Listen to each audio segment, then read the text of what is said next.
We found the flame in the silence when the world forgot our names.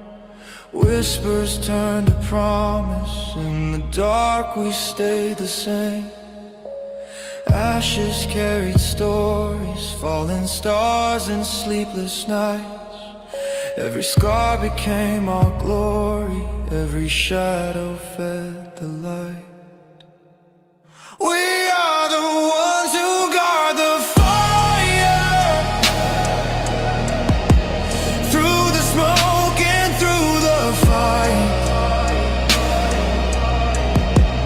bound by truth, by heart, by wire. We keep the echoes burning bright.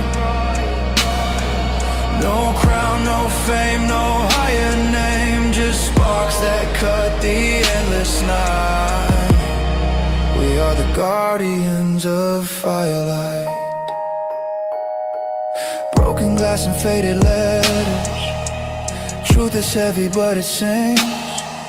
In the quiet we are tethered by the warmth that justice brings. We don't bow to false horizons. We don't fade when others hide. We are born from fallen icons. We are flames that never die. If the light should fade away, we'll breathe it back, we'll make it stay. Every tear's a spark in gray. We guard the light, guard the flame. We are the ones who guard the fire, through the smoke and through the fight, bound by truth, by heart, by wire. We keep the echoes burning bright. No crown, no fame, no higher name, just sparks that cut the endless night. We are the guardians of firelight.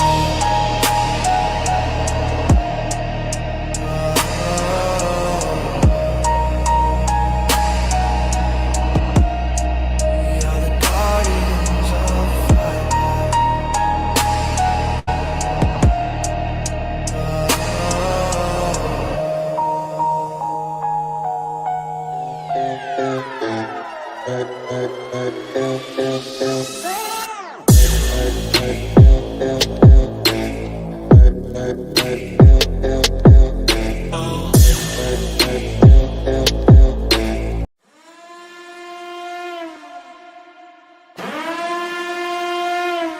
This is not a test. This is not a test.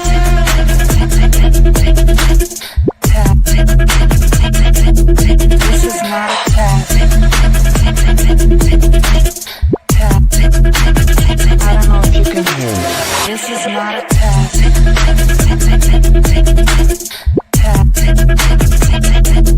This is not a test.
Alright, you have the right to remain silent. Anything you say and can will be used against you in the court of law. You have the right to talk to a lawyer and have the present with you while you're being questioned. If you cannot afford to hire a lawyer, one will be appointed to represent you before any questionings if you wish. Alright. You good, dude? Hello, good evening. Hello, my friends. Today is Wednesday, November the 5th, 2025. It's 7:40 Central. You good, dudes? You good, dudes? I have missed you guys so tremendously. You have no idea. I am still a little salty about the name changes here in YouTube that I've seen over the last month or so, but that is okay. So let's start out with who was here earlier. Jenny Jen, day one. Inserts 10-month Firelight Guardian milestone from the last live premiere.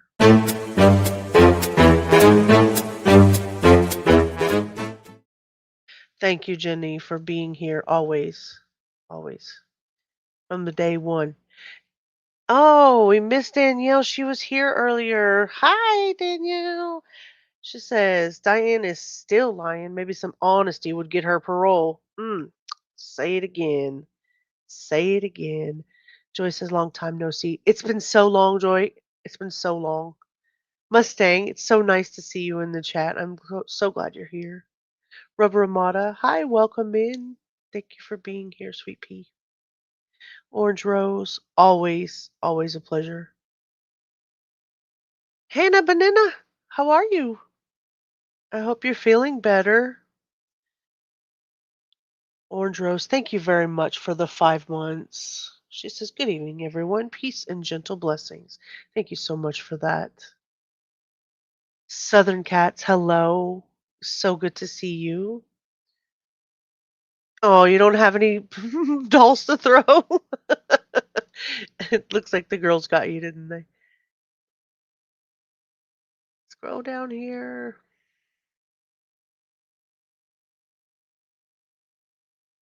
I'm not allowed to leave again ever. Abellis! Hi, guys and dudes. Abellis! Oh, my love, thank you so much. Oh, thank you, Abellis, for the 50 gifted True Crime Guardian memberships.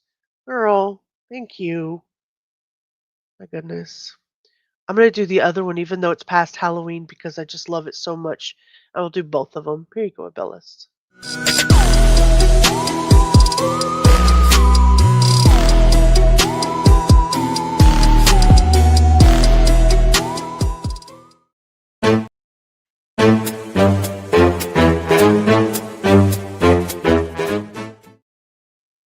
I have no words, Abellis. Thank you so very much. Thank you so very much. She fell on the button.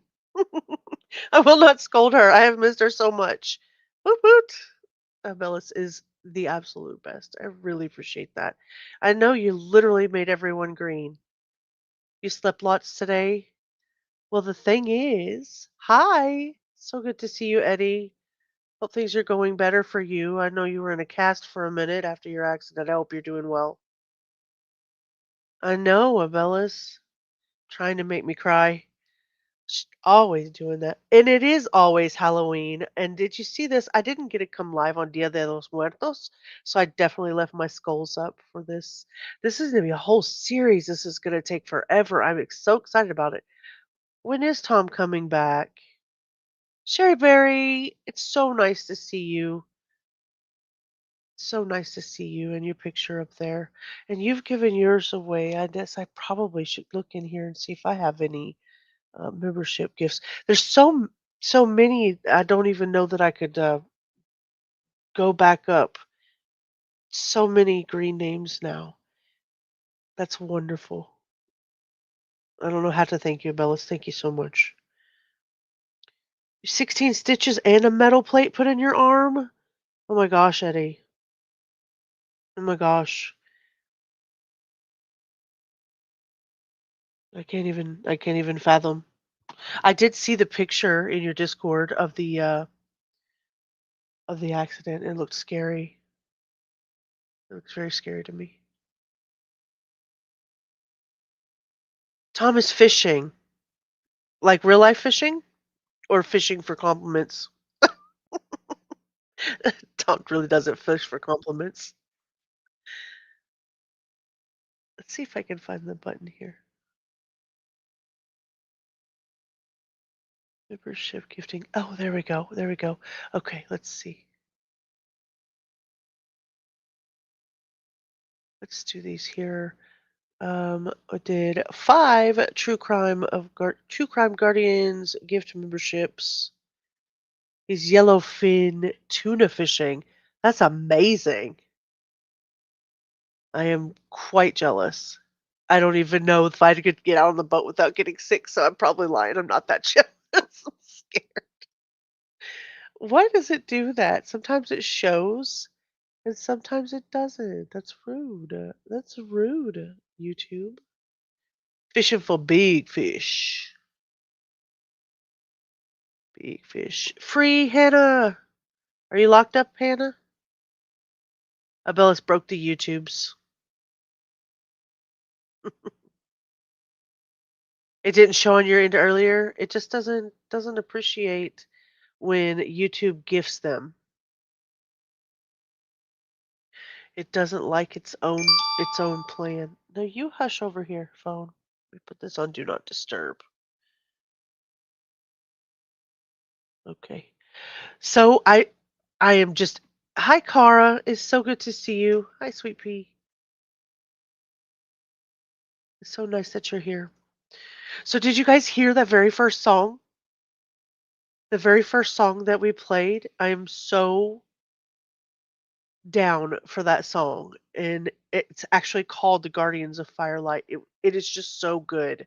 It was just so good. Southern Cats is throwing all of the new Firelight. I know. Abella, stop breaking things. It's so good. So I don't know if it had I don't think it has a video to it, but I've definitely been messing around in the Suno studio, and the more I get into it, the happier I am with the ability to write a song. Did you miss it? I'll play a little bit of it because I really am uh I really am obsessed in a good way. In a good way. We'll do a few minutes of it. Let me pull it up so you guys can see. Is there a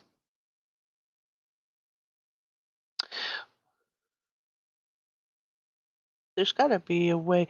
I thought there was like a video of these. Maybe not. I might just have to pull it up and show you all of my secrets. You guys want to know all of my secrets?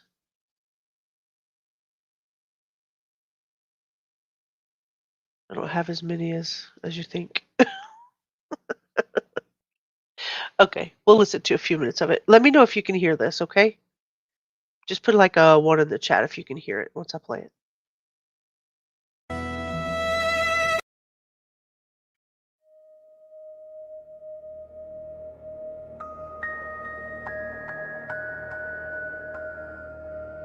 Can y'all hear that?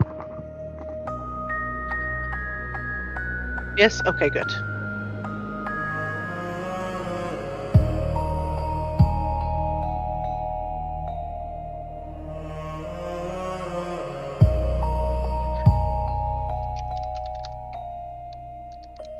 We found the flame in the silence when the world forgot our names.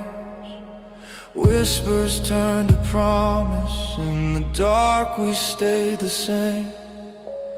Ashes carried stories, falling stars and sleepless nights. Every scar became our glory, every shadow fed the light. We are the ones who guard the fire. It's amazing. Through the smoke and through the fight. Bound by truth, by heart, by wire. We keep the echoes burning bright.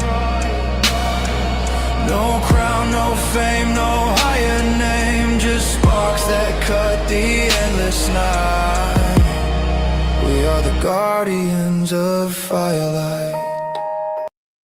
Isn't that amazing? It's amazing. I know. I was digging it so much. I was digging it so much. So I put the link in chat and I'll put it in the description. But yeah, if you want to listen to it and the other nerdy songs that I wrote, there's a few of them. I think there's one that Rubber used to play on her channel a lot, and it's called Reach Out and Touch Grass. And originally it was supposed to be in kind of like the Your Own Personal Jesus by Depeche Mode, and it ended up being fantastic in a totally different kind of setup, but you'll have to go listen to that too. Sherry Berry says, "I'm good, Hannah. I've been low key lurking lately. Watched a couple trials with RA, but never looked at chat. I needed this tonight. Love you. We love you too. We love you too. You like that? I like the song. Thank you so much for being a member for 7 months, Hannah. I can't believe it's been that long. I can't believe it's been that long. I know. I don't even know. No need for real singers anymore. I just made my whole band up. Me too. I dig it too. Cara, thank you so much for being a member for 9 months. You got your guardian baby. You got your guardian baby. I'll say properly. I'll say thank you properly here in a minute. Whoops. If I play that on my channel, will I get struck? No, I will not strike you for that. I own the rights to that song. So no. If you get struck, you let me know. I actually, if you look on here, I guess I could. Well, I already closed it down, but I actually bought the whatever it is to make sure I had the rights to my own song. Reach out and touch. Yes, that, but it's called Reach Out and Touch Grass. Congratulations, Cara. You gonna name your baby guardian Gemini?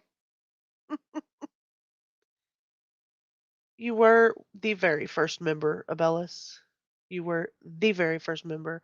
Thank you for being a member for 10 months and everything that you do to support my channel. You are truly a gift. Mark the Shark became a YouTube member. That's amazing. Mark, I'm so glad to have you here. Let me say hello and thank you properly. Thank you for becoming a member.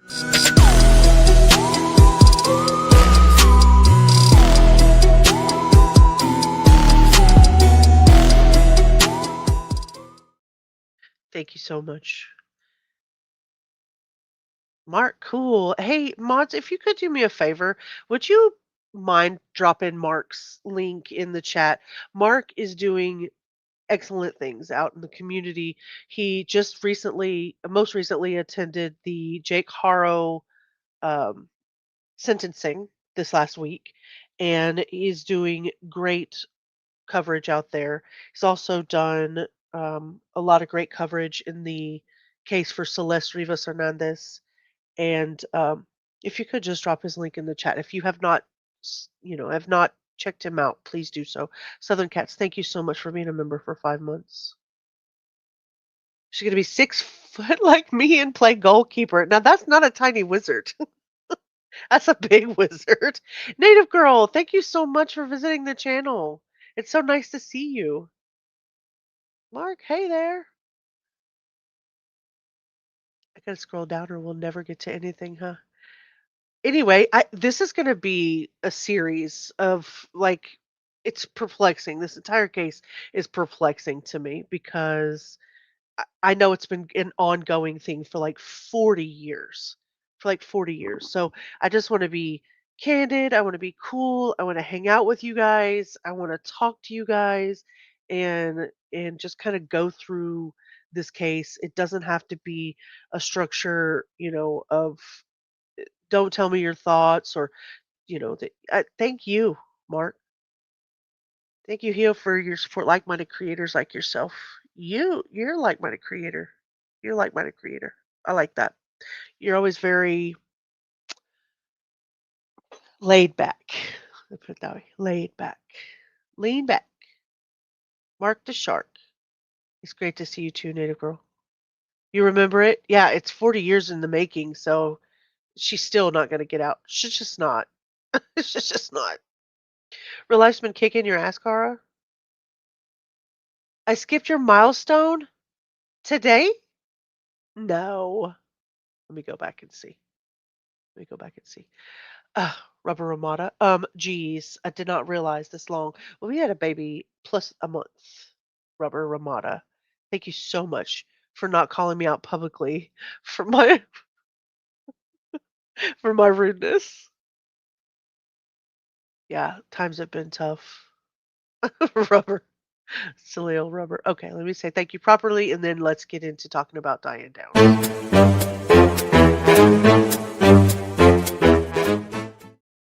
Thank you, rubber. Thank you. What? You thought you're. I know, baby. I know I heard Mark say that he was eating pizza. Did he? You're making pizza? You don't have to make pizza. The Guardians will deliver you one.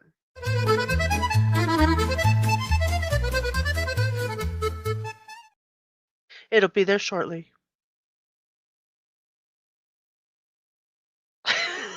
You called me out. Oh, goodness. Okay, so I don't usually go through the Wikipedia on these cases because like literally they never tell you all of the factual information that you want to know. But I, I'm going to put this up here for good measure so that you guys can see it. Can you guys see that? I can never tell if you guys can see real good in the chat or not. And this is our girl right here. This is Diane Downs. Mustang, are you leaving? All right. You have a great night. It's so good to see you. Come back soon. Okay, let me go back over here, close this chat down, or I'll just be talking over here with you guys all night. Looks fine? Okay, good. All right. So I want to deep dive into a story. It really is chilling. I know it's a really serious case. This is Elizabeth Diane Downs.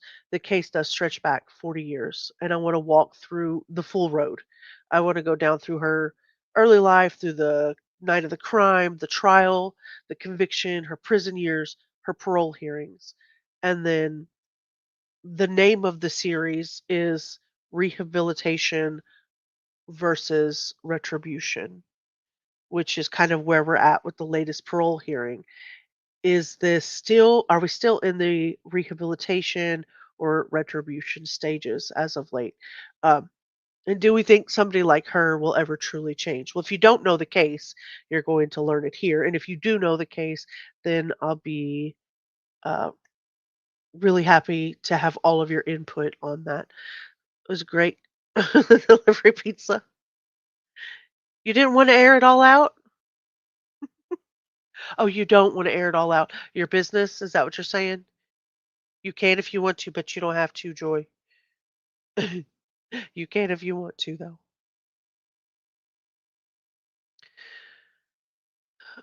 Um, I think it was a shaggy-haired guy, but I don't know. We'll specify through that. I don't think it was Suzanne Smith worthy, but maybe. I think I think it was just like a shaggy-haired man. Oh, girl, we can handle it. We can handle it. Too funny. Didn't have all your messages on. Oh yeah, don't get stuck in top messages.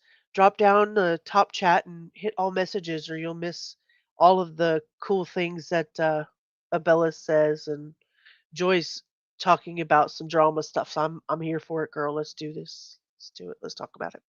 Um, Diane Downs was born Elizabeth Diane Frederickson. She was born on August the 7th, 1955 in Phoenix, Arizona. Her parents, Willa Dean and Wesley Frederickson, were pretty strict, conservative. So Diane later claimed her father was overly controlling. When I say overly controlling, she accused him of abuse of SA. Whoa, my alarm is going off. It's telling me it's nighttime. Thank you very much, Alexa, for telling me it's nighttime. So she accused her father at one point of essay and accusation that her parents completely denied from the beginning, but she has since recanted that story. How that fits into the story, I'm not sure yet. I'm sure it'll be there. I know Alexa is rude, smart, but rude. She actually wanted to tell me to make sure I was drinking fluids and taking my meds. Don't forget to drink fluids, my friends. We must, and we're busy.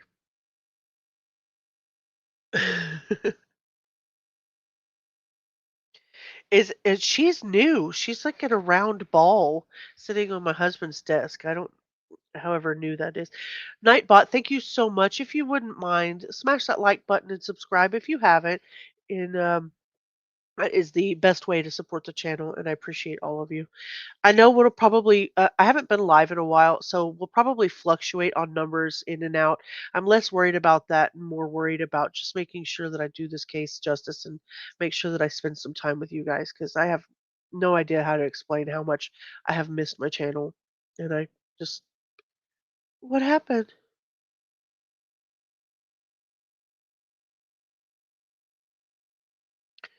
Everyone likes if you call out someone popular, but you'll get attacked. That's why I don't say anything. Just leave chats. Good night, y'all. Wait, what happened, Mustang?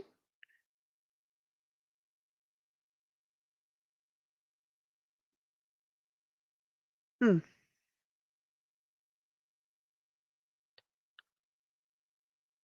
We well, I don't know that everyone likes Diane Downs. If that's your, I'm so confused. I'm not sure if that's who you're talking about. I don't know that anybody else has said anything about someone popular, but you're not going to get attacked here. And if you do, we'll deal with that as it comes.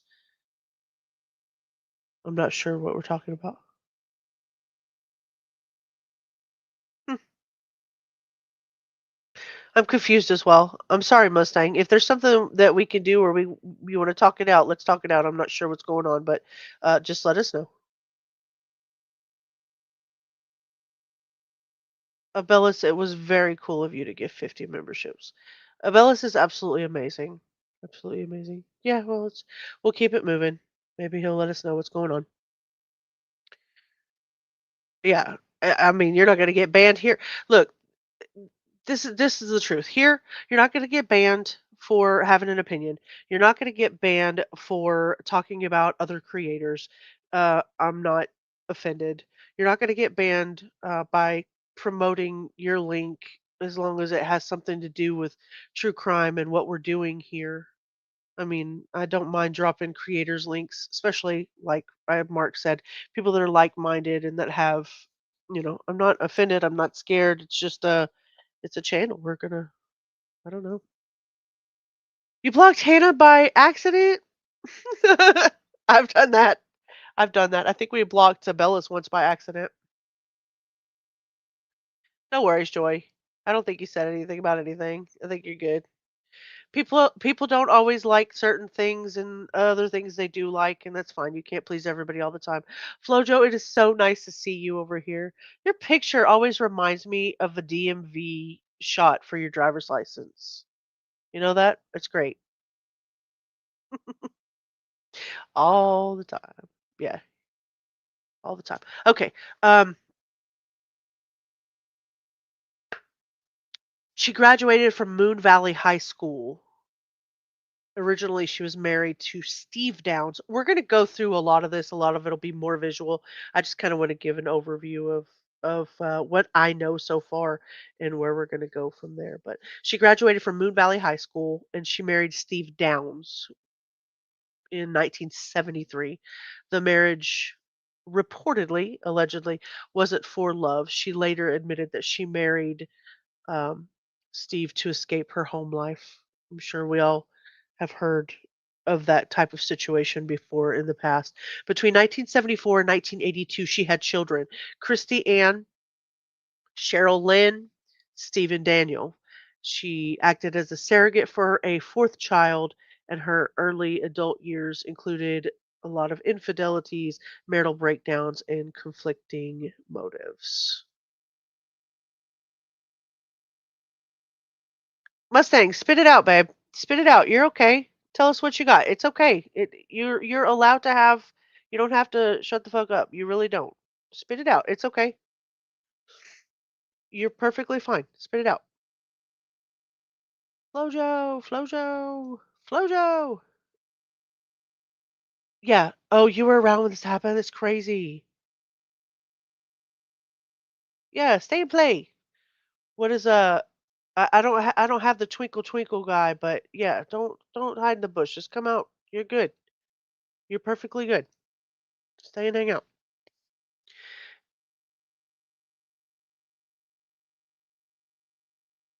Yeah. Yeah, I believe so. 55. Okay, so you were around. You were around. Twinkle twinkle baby. I don't have the twinkle twinkle baby, but I might have to go borrow that from allegedly speculating. I might have to do that because I just love that. I'm looking for excuses to play twinkle twinkle baby. It makes me happy. I'm looking to see if I have anything that besides what I say, but there's some sounds. I haven't downloaded them yet, but I'm going to. Some really cool sounds that Rubber Ramada and I were playing with one night. This is me right now. Jeez. Some sounds we were playing with. Okay. Anyway, she was a surrogate for her fourth child, and infidelities, marital breakdowns, conflicting motives. Now, the reason this matters to me is that a lot of the true crime cases focus exclusively on the crime that happened that night, and they don't really talk about like the long arc of the personality or the person. There's a lot of people that have covered Diane Downs, and a lot of people have really gotten into the long arc of her personality, the long arc of her relationships, and the motive. And so I just like to keep that in mind because I think a lot of the question of whether she's changed or not hinges on what came before the night of the squirrels in the chat. What came the night, what came before in her life, before the night of, May 19th, 1983. So I'm going to do just kind of a quick overview. Like I said, we're going to go down. She sure did. She sure did. You sure did. So on the night of May 19th, 1983, let me scroll down here. This tells a little bit about her early life. I didn't really talk about a whole bunch of that, but we will. Talks about Steve prior to her arrest. She was working at the U.S. Postal Service. See, some of this stuff is all new to me, so let's go down here. Okay. So this is where the story. One True Whitney. Hi, Whitney. How are you? It's so good to see you over here. Thank you so much. I know, 1983. I was just a little tyke, just a little bitty thing. I was 2. I was just a baby.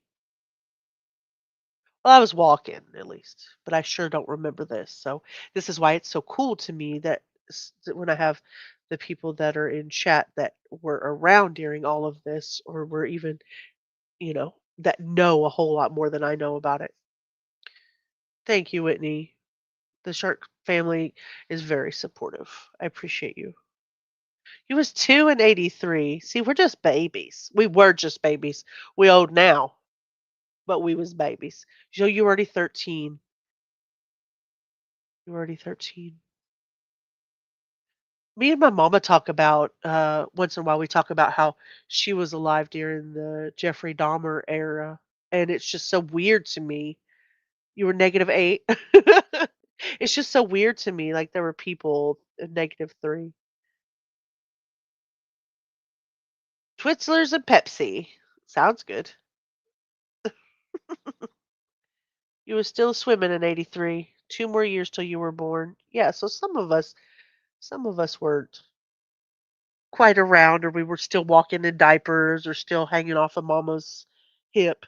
But my mama and I, like I said, we talk about Jeffrey Dahmer, her being alive during that whole era, and just looking back on how things were then, just seeing pictures of how things were at that time period in history, and it's just amazing to me the kind of things that you guys have gone through from, through the 60s, 70s, 80s, and 90s. It's just amazing.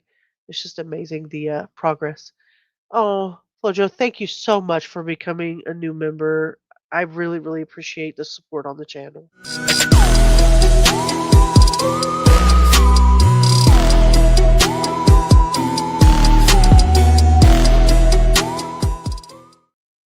Thank you so much. You were dancing to house music. Oh, I don't miss the days because I never had them, but they sound amazing. They sound amazing. Oh, I did the kid. I remember my mother getting myself and my 2 brothers we get the kit from school, then we bring it home, and then we had to, like, get the school picture, and then paste it on that little board, and then they would make a little identity of us, and yeah, and then so when I had my son, it was already in the era of cell phones, 'cause he's 24, I would take a picture before school almost every day. Like, I have so many pictures of my son through the years because of that, because I was scared. The '80s were fun. The '80s were okay for me. I don't remember a whole bunch about it. So, 1983, May 19th of 1983, Springfield, Oregon. So, wonder if it's chilly in May in Oregon at night. But apparently, Diane was driving her children to the hospital in a car splattered with blood. Her daughter Cheryl, who at the time, well, she was 7, was DOA or dead on arrival at the hospital. Christy was 8, and Danny was 3, and they were both gravely wounded. Diane herself had a bullet wound in her forearm. Her original story was that she left a friend's house, took the scenic route, was flagged down by a quote unquote bushy haired stranger who tried to carjack her, shot her, and then shot her children. She said she tossed her keys in the brush, and the assailant went to search, and she sped off to the hospital. I have like a red flag. She tossed the keys in the brush, and then she sped off to the hospital. How does that work? How does that work? She was in your room, minding your business, playing Pokemon Blue. Oh, that sounds like fun. That sounds like fun. The '80s was good for you too. They made us think we were getting ID cards to learn responsibility. Yeah, making our own toe tags and piercing our nails with our earrings. Dumb, just dumb stuff. Just dumb stuff. Hair metal. Oh, I love metal. I love hair metal bands.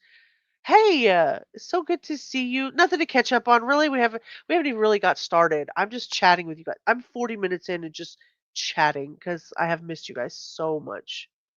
How have you been? Lindy? Lindy?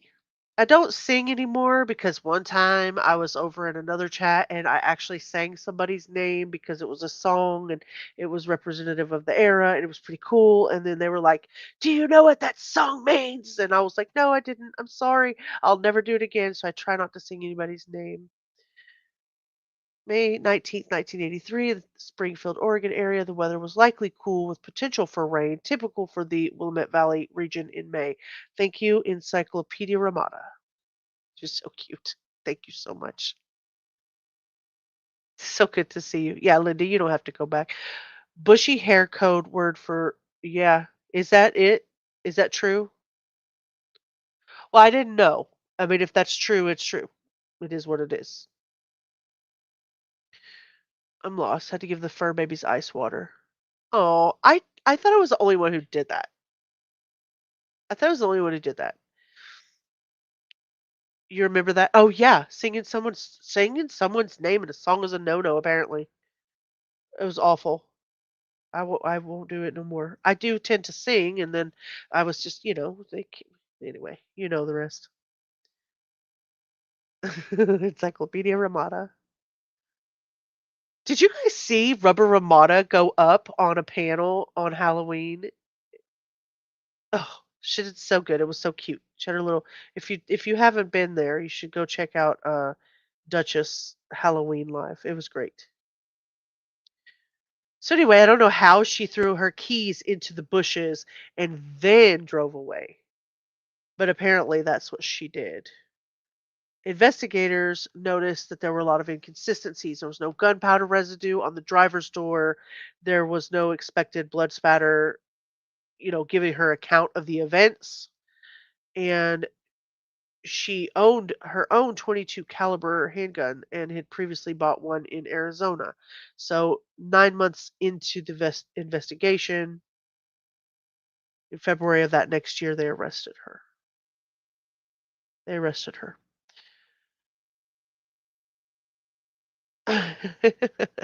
You saw her? It was great. She had a car from the future, obviously. Oh, yeah, that makes sense. It was still on, and she threw the key fob from 2017 back into 1983 in her, uh, and used the flux capacitor and left the scene. I gotcha. You miss all the good stuff? I think her story was he left, then she looked for the keys. No fob. Oh, dang it. No fob.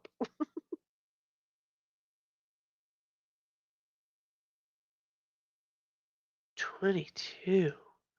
So 9 months after the investigation ended, she got arrested on February 28th of 1984. And prosecutors have always argued that she shot her children so that she could be free of them and pursue an affair that she was having with Robert Knickerbocker, and who had been told that he didn't want children in his life, allegedly. And so she decided that the easiest way to do this would be to get rid of the children, and then she would be able to live her life with Robert in peace. So the crime night kind of lays the foundation for all the central tension in the case, obviously. Um, I don't know if it was psychopathically plotted act, which is where the word retribution comes in. Retribution in the extreme. Or if this was a product of like dysfunction, mental illness, or opportunity, which leads to the option for rehabilitation. So we'll come back to that because the series is literally called Retribution versus Rehabilitation.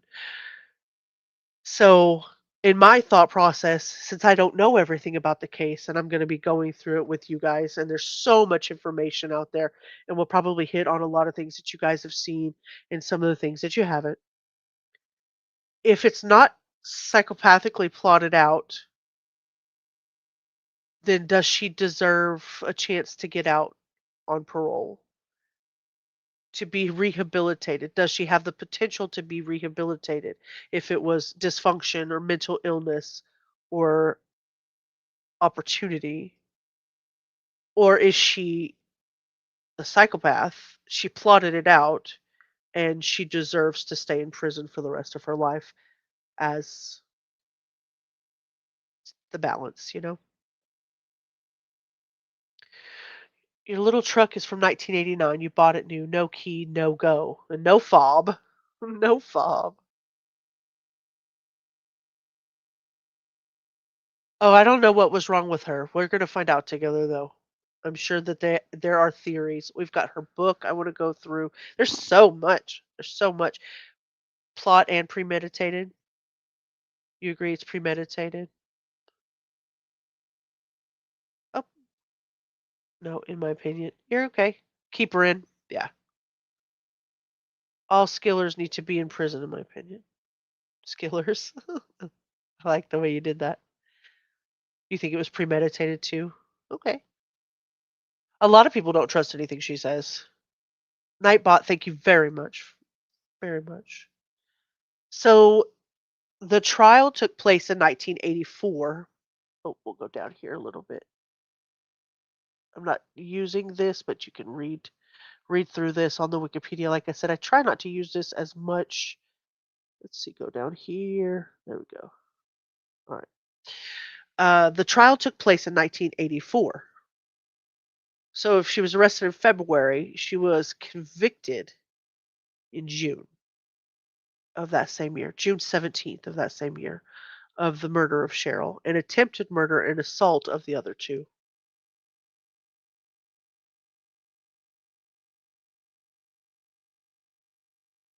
You don't see Nightbot? Maybe you have Nightbot blocked. You could have blocked Nightbot because it's definitely there throwing up hints. Smash that bucket, that like button, and subscribe if you would. 100% think it was premeditated because she didn't have those thoughts until after the guy said, I'm not interested in being a father or having children. That makes sense. That makes perfect sense. When you dive deeper into this, you might think the same way. The more excuses you hear, the stronger the seriously stare gets. Yeah, you could have blocked Nightbot. I don't know. Bellis agrees with you, Whitney. So the key evidence that they used in the trial was obviously her surviving daughter, Christy, the testimony from her. After recovering speech, she testified that her mother shot all three of them while parked, then shot herself in the arm. The ballistics evidence that tied unfiltered cartridge casing to Diane's home to the crime scene. So they matched the markings from the 22 caliber pistol that she had once owned. So the ballistics evidence matched. The daughters, in this day and time, they wouldn't have even had to use the daughter's testimony. I'm glad that they had it. Yeah, bless her daughter. Bless her daughter. Um, she was sentenced to life imprisonment with the possibility of parole after 25 years. And then in July 1987, she escaped. She escaped from an Oregon Women's Correctional Center by climbing an 18-foot razor wire fence, triggering a 14-state manhunt. After she was recaptured, she was given an additional sentence, obviously. Um, and that's where you have like an arc shift, right? I don't know. You have like public outrage over the institutional custody issue, but not a big there was public outrage over her shooting her children, but not as much as it was over the fact that she was able to escape. So the escape turned a lot of public perceptions or if she was able to escape once, can she be trusted ever to stay incarcerated? So that flips the rehabilitation argument for a lot of people. They say that, if she was going to escape once, she'll do it again. If she killed once, she'll do it again. It's not any room for rehabilitation. Stay in prison, do your time. That's where you'll die. Yes, bless her daughter. Rough stuff. I know. I know it's not gonna be easy. I have not heard a lot of it, so I'm really looking forward to doing this with you guys. Joy, I'm really glad that you're here. I hope you get to stay with us through the series. This case always reminded me of the movie Baby Blues. I have not seen that. I'll have to do that. Baby Blues. Let me write that down. Baby Blue movie. I'll definitely look into that. Thank you. You haven't heard it? You haven't heard of it either? We gotta watch that, Cara. Maybe we can find it and watch it in the Discord or something. I think the 80s, it would have been hard to think a woman would kill her children. We're supposed to be hardwired to love and protect children. Yeah, I believe that. I also believe that it should be that way in 2025, although we see a lot more um, coverage of women and men who unfortunately kill their children these days or use them in ways that they should not. Uh, like for SA, exploitation, trafficking, things of that nature. I don't know why kids are not sacred to some people. Baby Blue's fantastic movie, very disturbing and horrifying. The ending is insane. I'll definitely look into that. Definitely. Indie girl, thank you so much for popping in and throwing the squirrels in the chat. It is so nice to see you here. Girl, say it again. Okay, Abellis, hurry back. Miss you already. Native girl, I read books in the 90s about her, these poor children, the one that passed and the surviving daughter. And then the one that she had in prison that she just ended up, giving away. Some of those kids, and I have seen them as adults, just in the things as I was doing a little bit of looking around. They look just like her. Some of them look just like her. Hey, indie girl. Rubber Ramada says hello. So while she's been in prison, let me see if this goes down here. There we go. There's the escape part right there. There we go. So while she's been in prison, she's earned her associate's degree in general studies, showing the fact that you can earn I don't institutional education and participate in activities. I don't. She became eligible for parole after 25 years. The very first hearing was in December of 2008. At that hearing, she reiterated her innocence.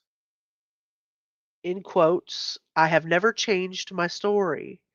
The parole board denied her. In her later hearings, 2010, 2020, the board repeatedly talked about the fact that she didn't have any remorse and that she still was shifting narratives. She kept pointing out different versions of her assailant and different versions of what had happened and how she was shot. And there was nothing that was persistent, which led to people thinking that she was still a risk. So they keep denying parole on her. In 2023, the Oregon Parole Board publicly indicated that she was unlikely to be released at any point in time. It is what it is, right? Because it's easy to have kids. Oh, you know? Wow. It's easy to have kids. She said that. She's going to say that somewhere in all this. Oh my gosh. How's everyone doing? Indie girl, we're okay. I'm so glad to be hanging out with you guys. I've already been here an hour. We're just kind of going over the overview of the case, and I'm getting to know it and getting to know who knows the case here. And this is just going to be one of those things I'm going to stream probably for the next 5 or 6 at least. There'll probably be 6 or 7 in this series. I think I have planned out, and I'm just ecstatic and over the moon because there are people here that know about the case, and I'm so excited about it. We had a case in New York that stretched down to Florida. A coach set up a camera in the girls' changing room and was live streaming the girls to men in Florida who were paying to watch. That is absolutely disturbing, Whitney. Absolutely disturbing in every way. I can't imagine how the daughter feels either, Southern Cats. A child called It. I don't remember if I. Child called It. Let me look that up. No, I don't remember that. I could see it here though. That is this one David Pelser? One child's courage to survive. I'll have to look into that. What is that about?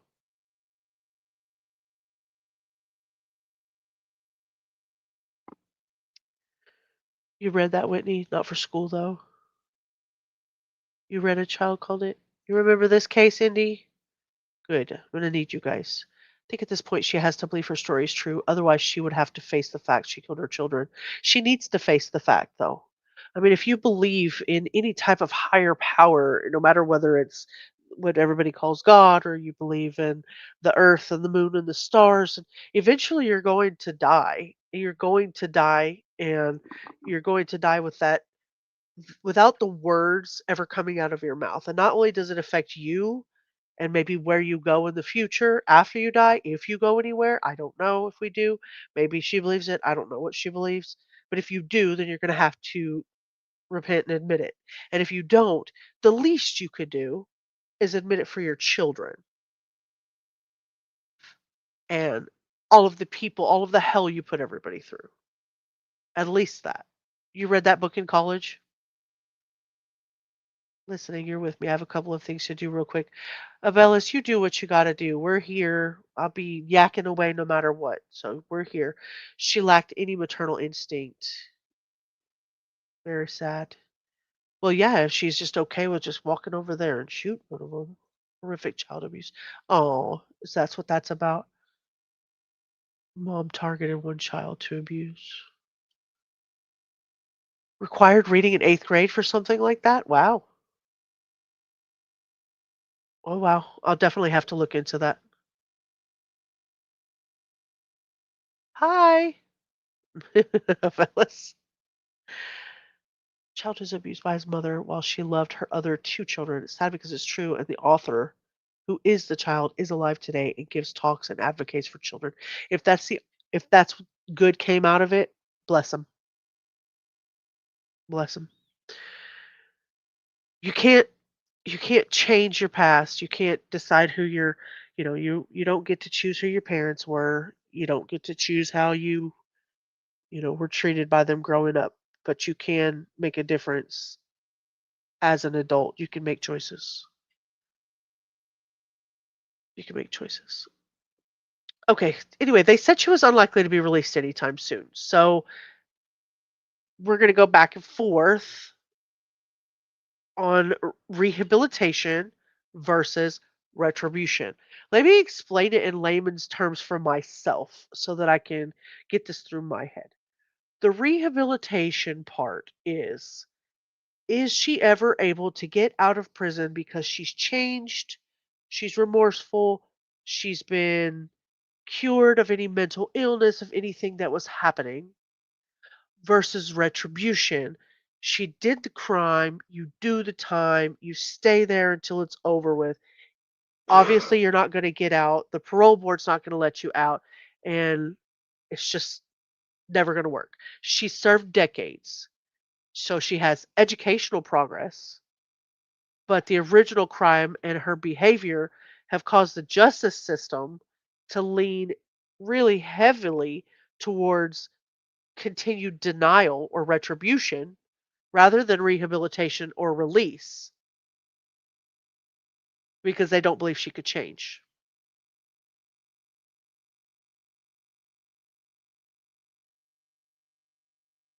Don't remember hearing that. Don't know if she was ever diagnosed with postpartum psychosis. I don't know. I don't know. Small Sacrifices we also was also the name of the cheesy movie. Interesting. Got all these things to write down. Baby Blues, Child Called It, Small Sacrifices. Farrah Fawcett was in that. Oh, yes, I did see that when I was doing my research that Farrah Fawcett played that. Yeah, I definitely want to look into that just to kind of watch it. I know it's probably cheesy. The case in itself is cheesy. Everything that I've watched is cheesy, honestly. It's just kind of weird how she just thought she was just gonna be. I mean, smiling through the reenactment with her little arm in a sling and thinking everything was funny. Like, I just find it appalling the behavior that she had after losing one of her children, and the other two of them. Like one of them, oh, just it's just crazy. It's just insane to me. Her behavior was awful. So during her trial, psychiatrists diagnosed Diane with narcissistic, histrionic, and antisocial personality disorders. One psychiatrist described her as a quote unquote deviant sociopath. Motives. Oh, she did a good job. Fair, you mean? Yeah, understood. Pretty sure that's what you meant.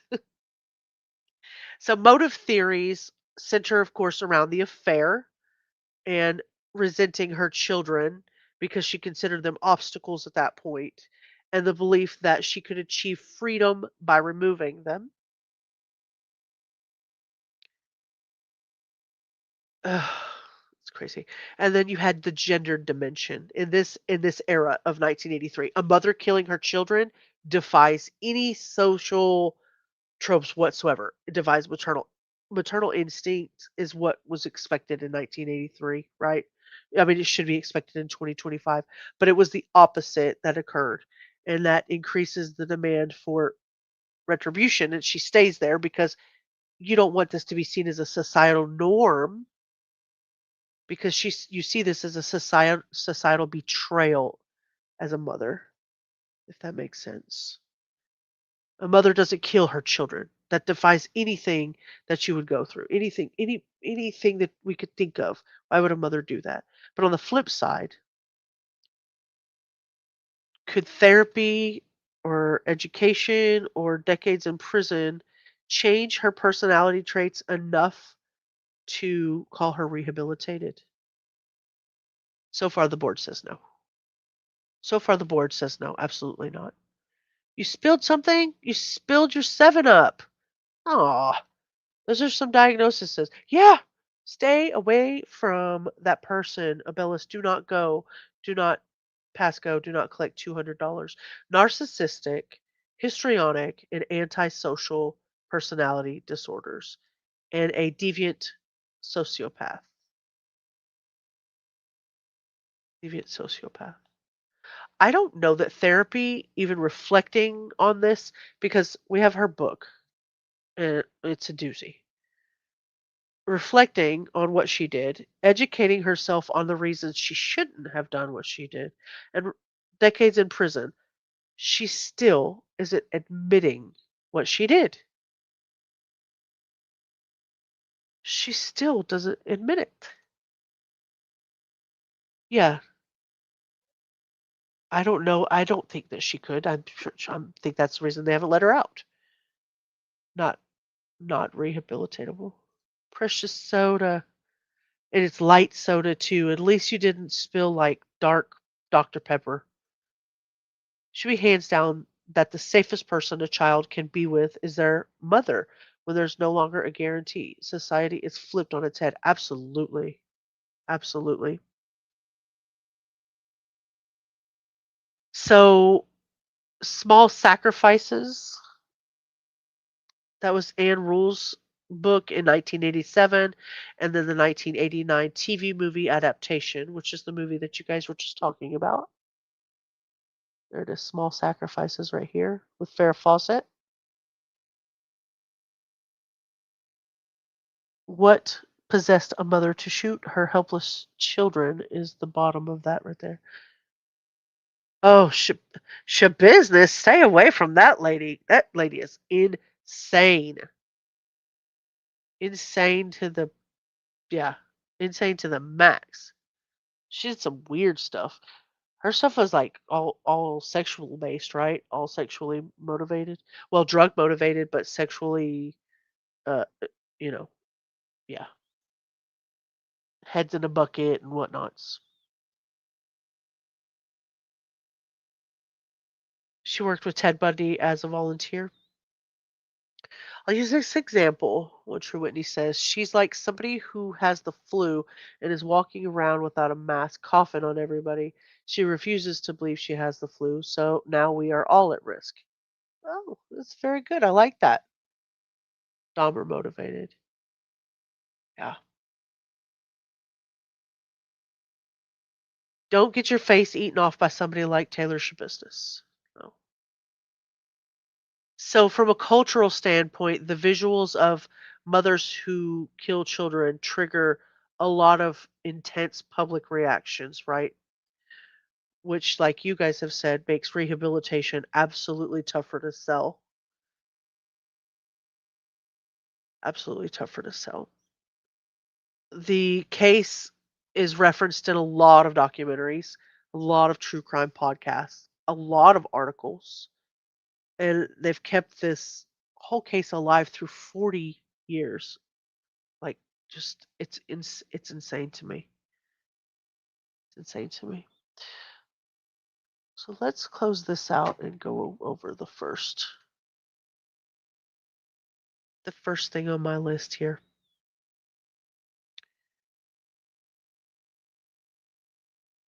I know we've built up a little bit, but what I want to do tonight is go over the brand new parole hearing that she just had.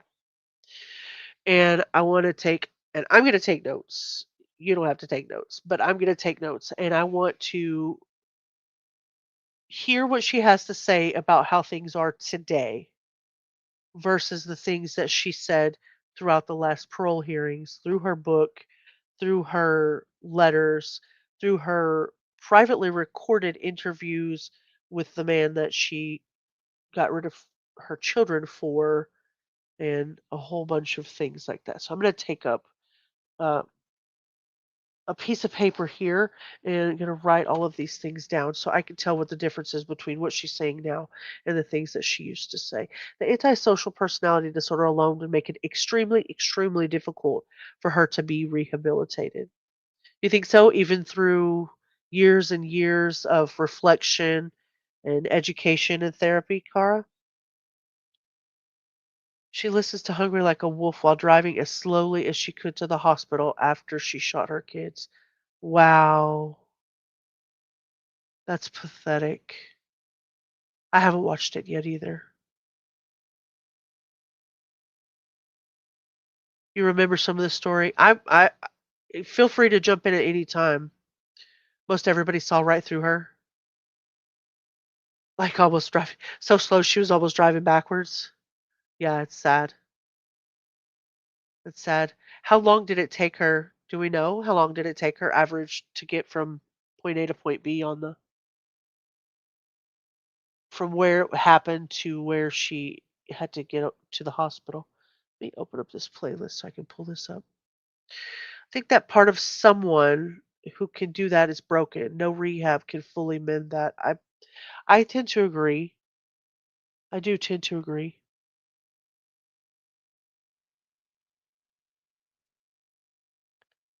All right. So this hearing I pulled up from this channel called Diane Downs TV. They have a lot of good stuff that we're going to be pulling from them, like stuff off and on.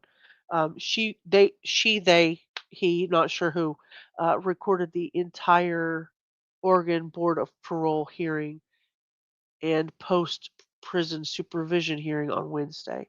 This is her fourth parole consideration hearing, and it's 4 hours and 29 minutes. So we're going to get through some of it tonight. I don't know if we'll get through 4 hours of it, but because it is nighttime and most of you have to work and stuff tomorrow. So if you feel like you have to leave and go to sleep, catch the replay, and I'd love to hear your thoughts on it. Do not worry about needing to leave in the middle of this. I will not feel upset or mad about it because it is a long process. So, but doofus, I was looking for my phone while staring at the phone. I have done that before. I've looked for my glasses that are on top of my head while I'm looking for them. It was a while, the drive in between. I don't think that someone with APD can be rehabilitated, and her MPD would add to that. MPD prevents her from admitting fault, and APD would make her basically not give a shit. Makes sense, Cara? Don't be hard on yourself. You're not feeling good. That's funny, though. Oh, Abellis, you always say just the right things. The Encyclopedia Ramada says the distance was less than 10 miles. However, instead of speeding, as she would later claim in her false report to police, she drove at a very low speed, estimated by a witness to be 5 to 10 miles per hour. That is pathetic. Pathetic. You love the background? You're squirreling. Dia de los Muertos. Yeah, I didn't get to come on here on Halloween, and I didn't get to come here on Dia de los Muertos. So I kept my True Crime Guardian Pumpkin, thank you, and my Dia de los Muertos for this series. Distance is not reported, but driving 5 to 7 miles per hour. That's crazy. Not a doofus, but a doifus. Sleep? Who needs that? Yeah. Well, I mean, you're in the UK, so I think you're 6 or 7 hours ahead of me now. Mark, thank you so much for gifting One True Crime Guardian membership. Who did that go to? Now I gotta pull up the phone. There, thank you so much, Mark. That is so supportive. It's not showing. Okay, YouTube.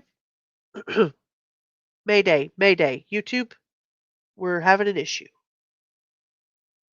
We're having an issue.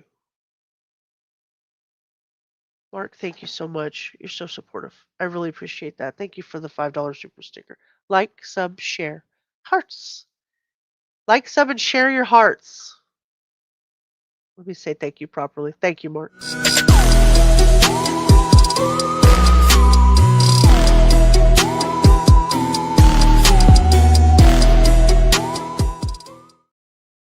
If you were gifted the membership by Mark, please say thank you when you become aware of it, obviously. And thank you for the $5, Mark. I appreciate that so much. Oh, how fun. How fun. It's only 2:45 a.m. It did not show. Abellis broke it earlier. It's not showing who got it. YouTube, you're drunk. Go home. Thank you again, Mark. I appreciate that.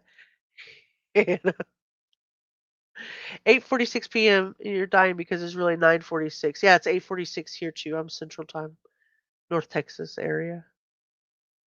Like I said, do not feel bad.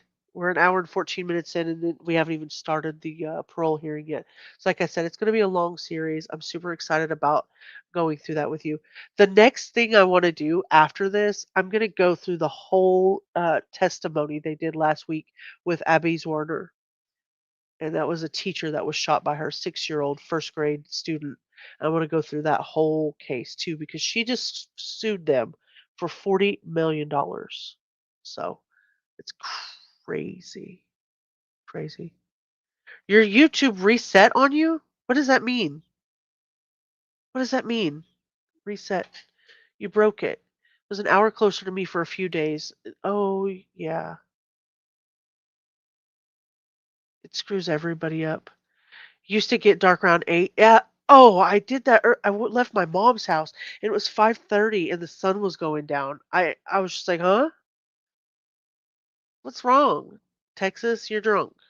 Yeah, it does really suck. I did read everybody was mad about YouTube changing the names around and stuff, and I think I was reading that it was apparently due to them trying to keep people from cloning your name. So, like Kara's name, they don't want you to be able to clone it.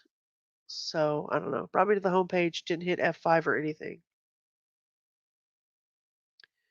Yeah. Thank you, Native Girl.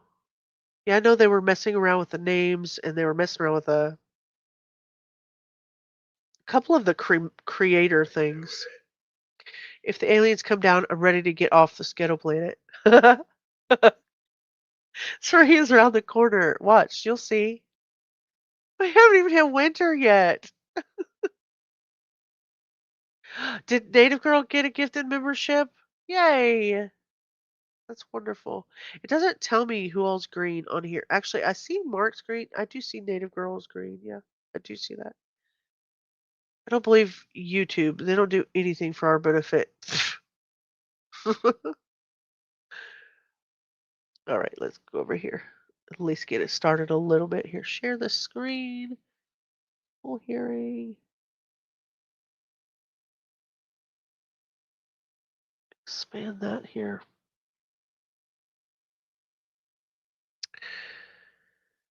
Okay, are we ready? Are we ready to get started? It's kind of like I said, there's nothing spiffy about it. We get to look at her beautiful mug the entire time, listen to the hearing. We'll go through parts of it. Put in the banner here just in case. This could partially could possibly be a trigger warning. Content falls under fair use disclaimer for purposes of entertainment, criticism, commentary, research purposes. All the opinions on this channel are just that, mine. All your opinions are yours. Just like that. We'll run that banner for a little bit and we'll make sure that we stop for commentary.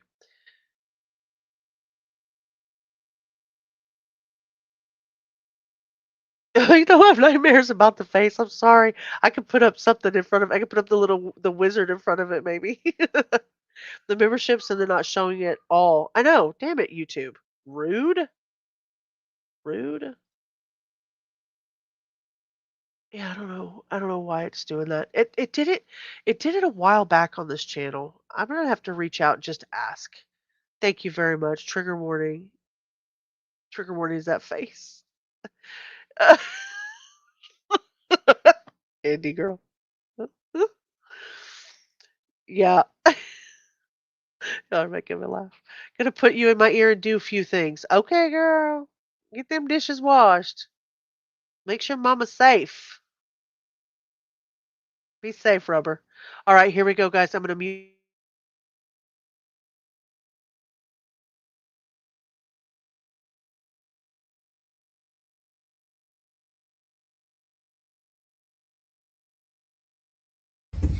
Good morning, Miss Downs. Can you hear me? Yes, I can. Good morning. Okay, good. First off, I just want to say thank you to you and everyone else for being patient this morning. We had some technical issues that we had to work out. We're doing these hearings via video. Obviously, sometimes we do run into technical issues. So if we do have another technical issue, we'll stop, we'll fix it, and then we'll continue with the hearing. So it's no cause for any concern or anything. All right, so for the record, I need to confirm, is your name Elizabeth Diane Downs? Yes, it is. Okay, and is your SID number 06546106? Yes. Okay, good. I just have to make sure I'm talking to the right person this morning. So Ms. Downs, my name is John Bailey. I'm the board chair, and I'm going to be leading your hearing today. I want to just make sure to confirm that you received your packet of materials from the board and your notice of rights at least 14 days ago. I did. Okay, good. I do want to note for the record that live streaming or simulcasting of board hearings is prohibited. Anyone found to be live streaming or simulcasting a board hearing will be ejected from the hearing as being disruptive pursuant to OAR 255-030-0026 sub 6. Okay, so I'm going to stop there just long enough to go through this and just say we are not being disruptive and we are not violating any statutes as this was recorded a couple of days ago, so we are not live streaming. And then throw some voodoo dolls. That's what Joy says. Throw some voodoo dolls at her. I wish it showed it up here. It doesn't. It just doesn't show it. It shows it down in the chat though. Um so we're not violating anything. Also, it was via Zoom, and we will have one clip of 15 minutes of her during the Zoom call, but the rest of it I have not been able to find. This is the best that I've been able to do. So if you guys find a live hearing of 4.5 hours, let me know. But I have not seen one myself. Thank you, Mark. Throw them voodoo dolls. Joy.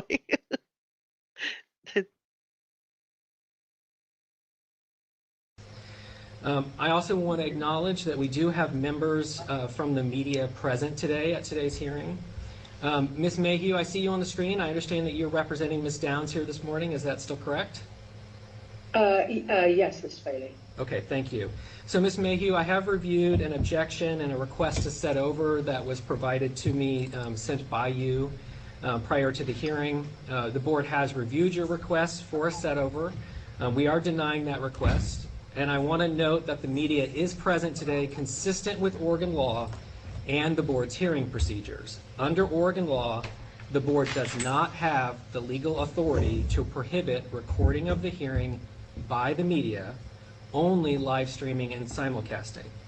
Of course, should Ms. Downs decide not to participate in today's hearing, the board would consider that a refusal to participate, and then we would deliberate based off the written record. Is there anything else that you want to add to that?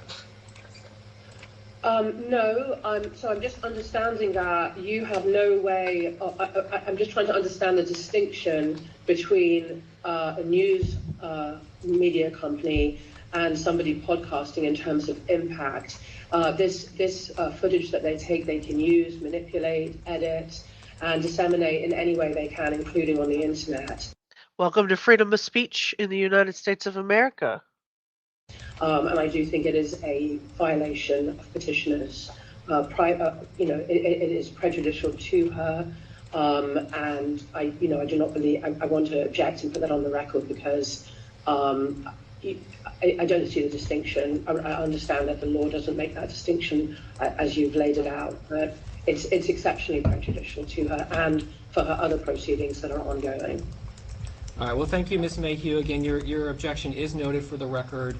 I guess ultimately the question is, are we proceeding today, given everything I've laid out, with that objection on the record? Diane, are you willing to proceed knowing that they're going to be recording and using anything you say to do with what they... Okay. Yes, yes. Okay, all right, thank you, Ms. Mayhew. Again, your objections are noted for the record. Thank you, thank you. All right, so Ms. Downs, I do want to take a moment to introduce the other board members participating in your hearing today. First, to my right, we have Board Vice Chairperson Ronnie Cleaver. Good morning, Ms. Downs. Morning. To my left, we have Board Member Don Reese. Good morning, Ms. Downs. How are you? I'm fine, thank you. How are you? Good, thank you. We also Just looking at her picture, do they do dental work in prison? She looks awfully, and it looks like she had a black eye. Somebody must have told her about herself. She really does look like she has a black eye right there. I'm just wondering about dental work. Like, are those dentures or those her real teeth? She's always been so vain, from what I've read. have Board Member Kara Brooks here this morning.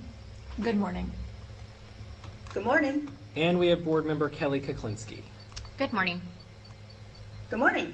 I do want to note that we do have some parole board staff. First off, we have a parole board staff member that's here with us, just making sure that all of our equipment's running properly and everything's working okay. We also have some board staff who are observing the hearing online for educational purposes. We also have present via phone your brother, James Fredrickson. Mr. Fredrickson, I didn't have a note. Were you interested in making a statement to the board today in support of Ms. Downs? No, I submitted a letter to the board with my statement. Okay, and we have reviewed that letter. We've received it. We've all read it. So thank you for letting me know. I appreciate that. You're welcome. All right, we also have present via video from the Lane County District Attorney's Office, Lane County Deputy District Attorneys Joanne Miller and Eric Knapp. Good morning to both of you. I just want to confirm that you're with us. Here. Okay, and was it, which one of you was interested in providing a statement to the board later today? Provided a statement, a written statement that should be session dated October 2nd, 2020. Okay, and for some reason, I think that was Miss Miller. Miss Miller, I'm having a really hard time hearing you over here. Speak up. Let's turn this up and see if that helps. Can you There hear you me go. now? I can hear you much better now. Yes, thank you. Can you please repeat what you said? Excellent. We submitted a statement from the Lane County District Attorney's Office, and that is dated October 2nd, 2025. You should have that in your possession, and that is a statement. Okay, great. So your office is not going to provide an oral statement today. Teresa, it's so nice to see you. She says, hi all, I'm cleaning and repairing pound puppy stuffed animals. Dental care is only the most basic, usually consistent of extractions. Thank you for that, Teresa. I myself have never been in prison or even jail, so I don't know anything about that. So I find that kind of interesting. I would assume that wouldn't the government like have some sort of obligation to take care of you if you're, under our tax dollars? I don't know. I mean, I don't want to pay for her teeth. I'm just assuming that was a thing. Thanks, dude. Let me see what that is. Cara, we pull that up. For today either. Is that correct then? That's correct. With that written statement is the statement from our office, and should something come up during the course of this hearing, let you know. We understand that statements are limited to don't have statements from family. Okay, so Ms. Miller, then what I'll do is I will check in with you just later on towards the end of the hearing, just in case there's anything else you want to add. You absolutely do not have to, of course. It's just I'll make sure that you have that opportunity at least. And again, we have reviewed your statement. We've all read it. Now I see what you did. You just had a picture of Paula Deen. Yeah, you're right. They do kind of have a likeness, don't they? Interesting. Is Paula Deen really Diane Downs? Have we been tricked? Is she really out? Paula Deen is Diane? Interesting. Heo after dark. It's well after dark. Like Flojo says, been dark since like 5 p.m. Poor Paula Deen. So thank you for providing that. Very good, thank you. Of course. And then lastly, I just want to note, my understanding is we might have one or so members of the public observing today's hearing via audio feeds. All right, so Ms. Downs, do you have any questions about who's present for today's hearing? No? Okay. I do want to note that this is the time that is set for your parole consideration hearing, which is a hearing to decide whether the board finds that you are no longer dangerous or finds that you remain dangerous, but you can be adequately controlled with supervision and treatment, or finds that you are dangerous and will defer your parole consideration date. We have received from the Department of Corrections an institutional report that's in your packet that was dated August 5th, 2025. That was prepared by a B, I think Chin is how you pronounce that name. It was forwarded to the board by Director Michael Reese. Have you reviewed that report? Yes, I have. Okay, thank you. Are there any factual issues in the report that you want to bring to our attention? You know, we might be asking you questions about it later on, but I just want to make sure there's no obvious factual issues that you want to let us know about. No, nothing that I can think of offhand. If it comes up, we'll talk about it. I will say, hey, this is a problem. Okay, all right, well, great, thank you very much. And then, of course, the board ordered and you participated in a psychological evaluation for today's hearing that was prepared by Dr. Alexander Milkey and dated June 10th, 2025. There was also an addendum to the report authored by Dr. Alexander Milkey and dated September 14th, 2025. Did you read those reports? I think I only received one. They were both in your hearings packet. Oh, yes, I did. Okay. Yes. It all came at the same time. That's why it confused me. Sorry. Yeah, no problem. I'm glad to make sure that you had everything that we expected you to have. Yes. All right, and of course we will be talking about those reports a little bit later on in today's hearing. So next then I want to talk about the total exhibits that we've accepted into the record. First, we have the materials that were submitted by the parole board. These are the materials that were in your hearings packet that totaled 508 pages that were sent to you at least 14 days prior to today's hearing. Ms. Downs, no confidential documents have been received or reviewed relative to your case prior to today's hearing. So what that just means is everything that we have, you have. We don't have something that you don't. All right. We received the following additional documents into the record for your case. One was a letter from your brother, James Fredrickson, that was dated October 12th, 2025. We received a packet of letters of support that were provided by you totaling 22 pages. That packet was received by the board on September 30th, 2025. We also received a 6-page packet of materials containing a letter authored by you entitled Request to be Released from Custody with Packet after packet after packet. Does she obviously she has nothing else to do, I guess. Okay, who brought this up? You're too old for the Pogs? Oh, come on. The Jacks. Yes. All right, let's watch this little incident here that was just brought up in chat. Mr. Ponton, I believe you have a filter turned on in the video settings. You might want to take we're a look. trying to, can you hear me, Judge? I can hear you. I think it's a filter. It is, and I don't know how to remove it. I've got my assistant here. She's trying to, but I'm prepared to go forward with it. I'm here live. I'm not a cat. I'm not a cat. I can see that. I think if you click the up arrow next to this, I'm not a cat. That's great.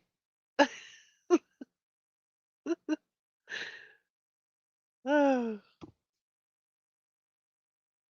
those cute little eyes. I saw that. Pogs and slammers. Heck yeah. Heck yeah. I really do still have pogs and slammers. I really do. And a little bit in the whole like plastic things. And I have them next to my Jose Canseco, my Yvonne Rodriguez, my Nolan Ryan cards, all of my baseball cards from way back that are probably worth more now. But my baseball cards are still in there. Yeah, he does sound. He's like, I'm really prepared to go on. I'm not a cat. A Child Called It is an amazing story. You're still behind. That's okay, Lindy. We're still here for you. You had to collect them. Then you took a metal disc the same size as a Pog and you slammed it onto the cardboard discs, which I could never bring myself to do. I could never bring myself to do that. Whatever pops or whatever Pogs were face up, you kept. And it was like a whole trading. It was like, like Magic the Gathering, like a whole trading thing. Like it was so cool. And they came in a big plastic tube. And so you didn't know which ones you got. Like it was fantastic. It was fantastic. Norma, hi. It's so good to see you. Thank you for stopping by. Norma's in the igloo. Oh my goodness. Kids these days. Well, Joy, I'm sorry we got to play with more than just mud pies and wooden spoons. You guys had it hard. Actually, I would have loved to have been like a kid in the 80s like I was in the 90s, just like young and wild and free.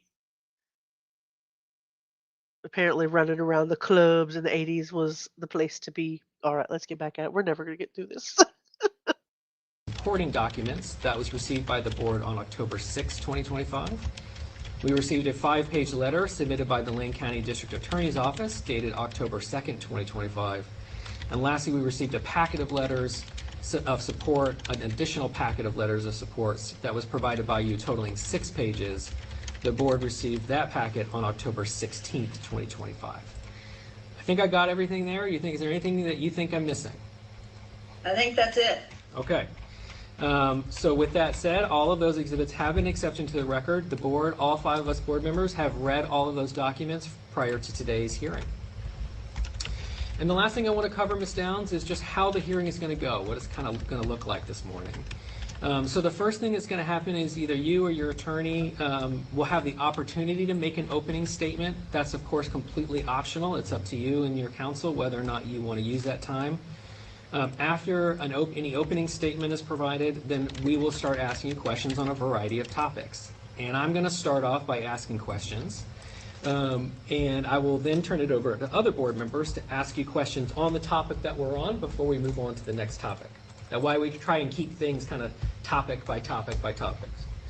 So the types of things that we're going to cover are things like your institutional spending account, your programming and reformation activities, your employment and educational history, the psychological evaluation, your health, your disciplinary history, your criminal history, including the crime for which you've been incarcerated for, your release plan if you were to be paroled, and we will also cover any other kind of remaining topics or questions that any of the board members also have. Again, I will periodically check in with other board members just to see what questions they have for you. And then after that, we will hear from representatives from the Lane County District Attorney's Office if they want to provide an additional statement. Then you will have the opportunity to make any closing comments or statements before we end today's hearing. I do want to note the board will not be deliberating your case today.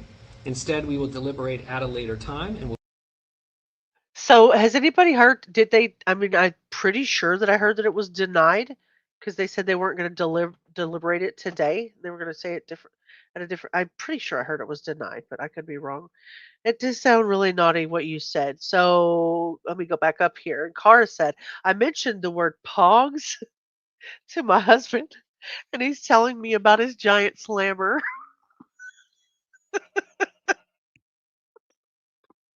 That was great. You hear me? What you said? We hear you. I'm just giggling in the background. Oh, did I like have a hot mic or something?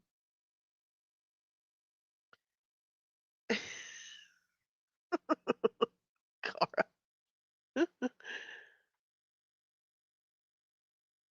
Come on now. We'll send you a written order stating the decision.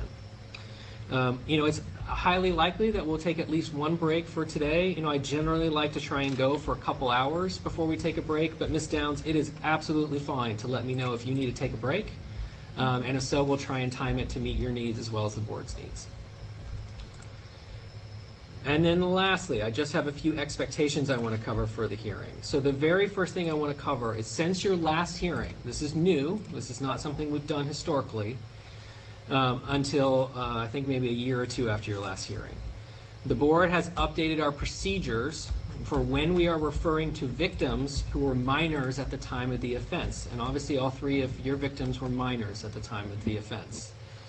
So our new policy and procedure is that we refer to those individuals using their initials.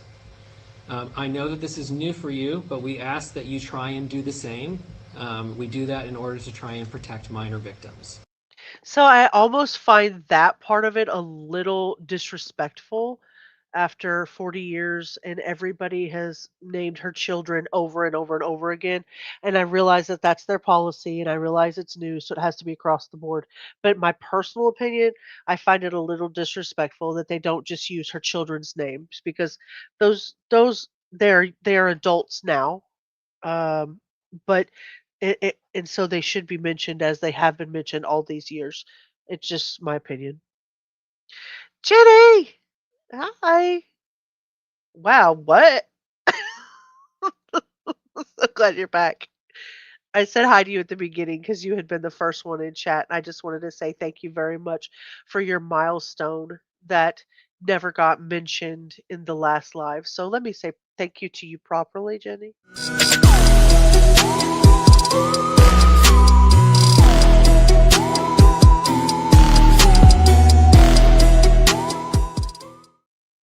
Thank you so much for always being so supportive of the channel. Side eye. I do have the best mechanics and also the most mischievous mischievous mechanics. Oh, I just have no idea what I'm doing here. I'm so rusty. Let's see if this does this. Okay, YouTube roulette. Pay attention. Let's see if it does it this time. I'm going to gift the other 5 True Crime Guardian memberships, and it's not even going to tell us who it goes to. So whoever the 5 new True Crime Guardians are, welcome to the Guardians of Firelight. Poor people. Dang YouTube. It's embarrassing.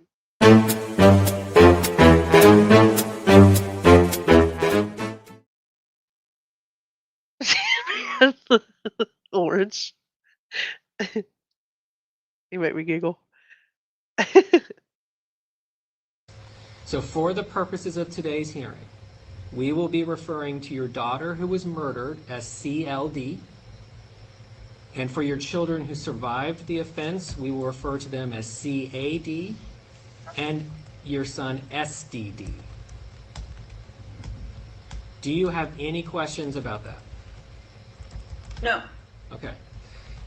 When we do ask you a question, we are going to ensure that we give you the full time to answer the question, and we're going to try really hard not to interrupt you so that you can answer the question we've asked you.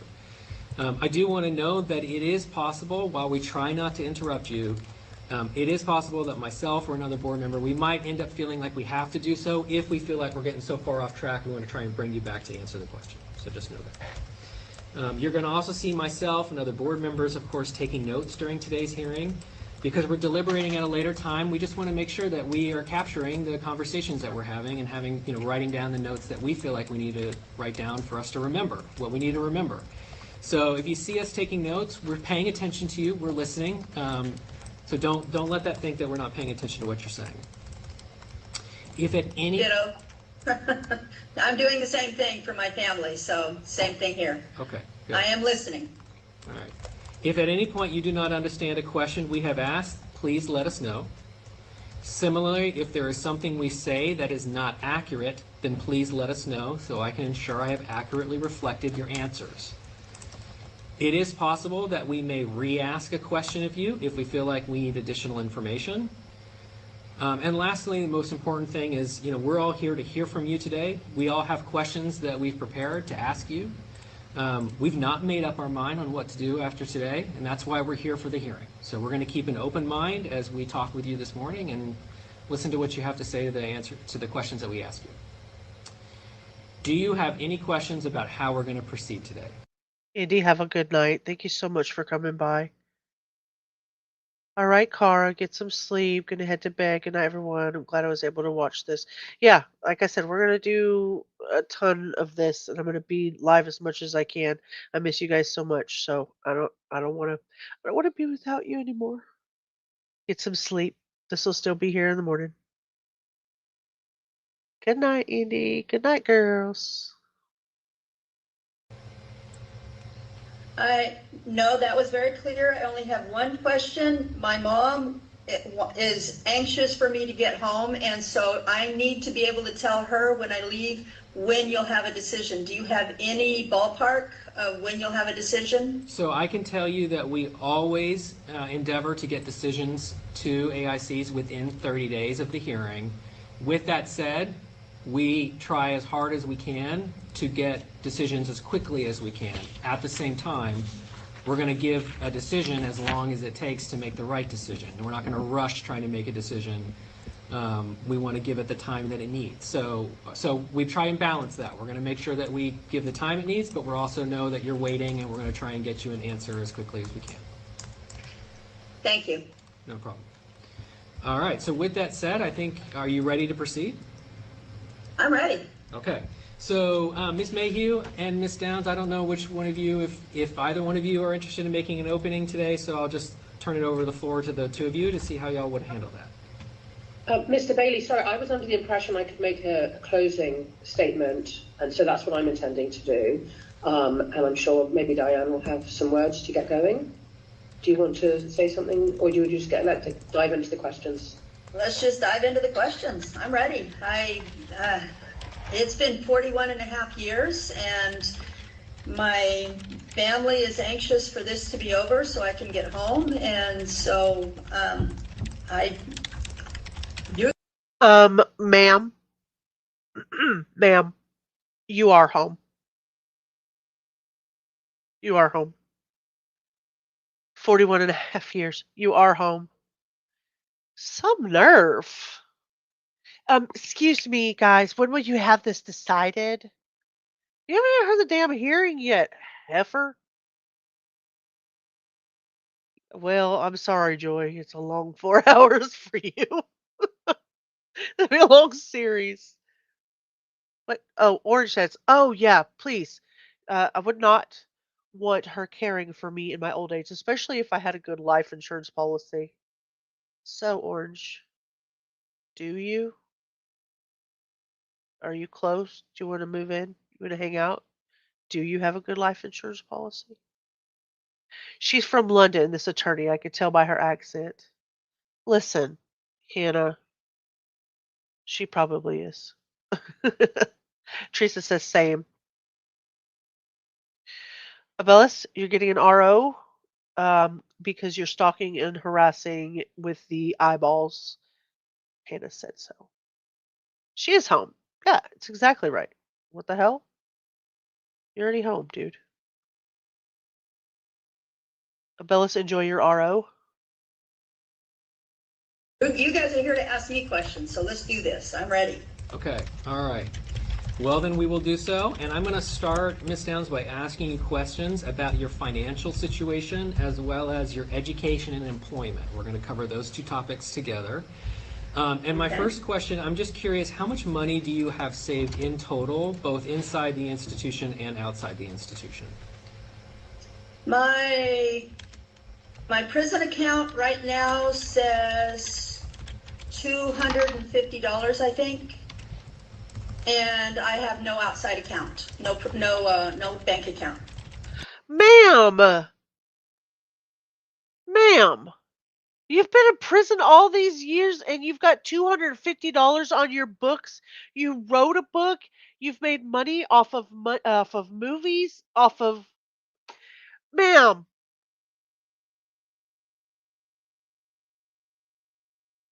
Y'all, Hannah, your accent is so strong. I love your accent, but you do have one. She's lying. You might not have a bank account in your name, but somebody got a hold of some of that money. Give me a break. All these years, and she's practically famous. Practically freaking famous. Hannah's passing around the chocolates. Idiot. Idiot. What BHB says. Idiot. Honey buns ain't cheap. What if she orders root beer barrels? It's the root beer barrels are going to get you.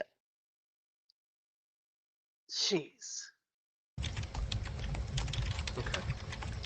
You know, I noticed in your materials that you wrote to us that you think you have a lump sum of $155,000 available to you upon release. I just was curious to help me understand why you thought that and where that's coming from.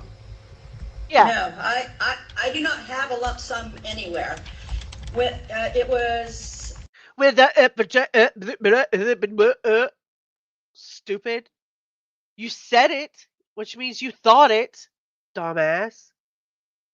Her prison girlfriend is high maintenance. Whitney. Oh, go to a trust that she could never access. Goes to somebody needs to go to those kids she tried to shoot. I love that he called it out too. I think that's fabulous. All right, sorry. about a month ago, one of the inmates here was getting ready to parole, and the parole agent came to visit him and brought an application for supplemental security income, SSI. And Nathan did not know anything about SSI and asked what this was about, and the parole agent explained that this is a financial stipend that they give to parolees who are over the age of 65, who have spent a considerable amount of time in prison, and to help them, because even though we believe that we are employable, and I can work at Walmart as a greeter if that's what it takes, but that doesn't mean people are going to hire us because of our advanced years.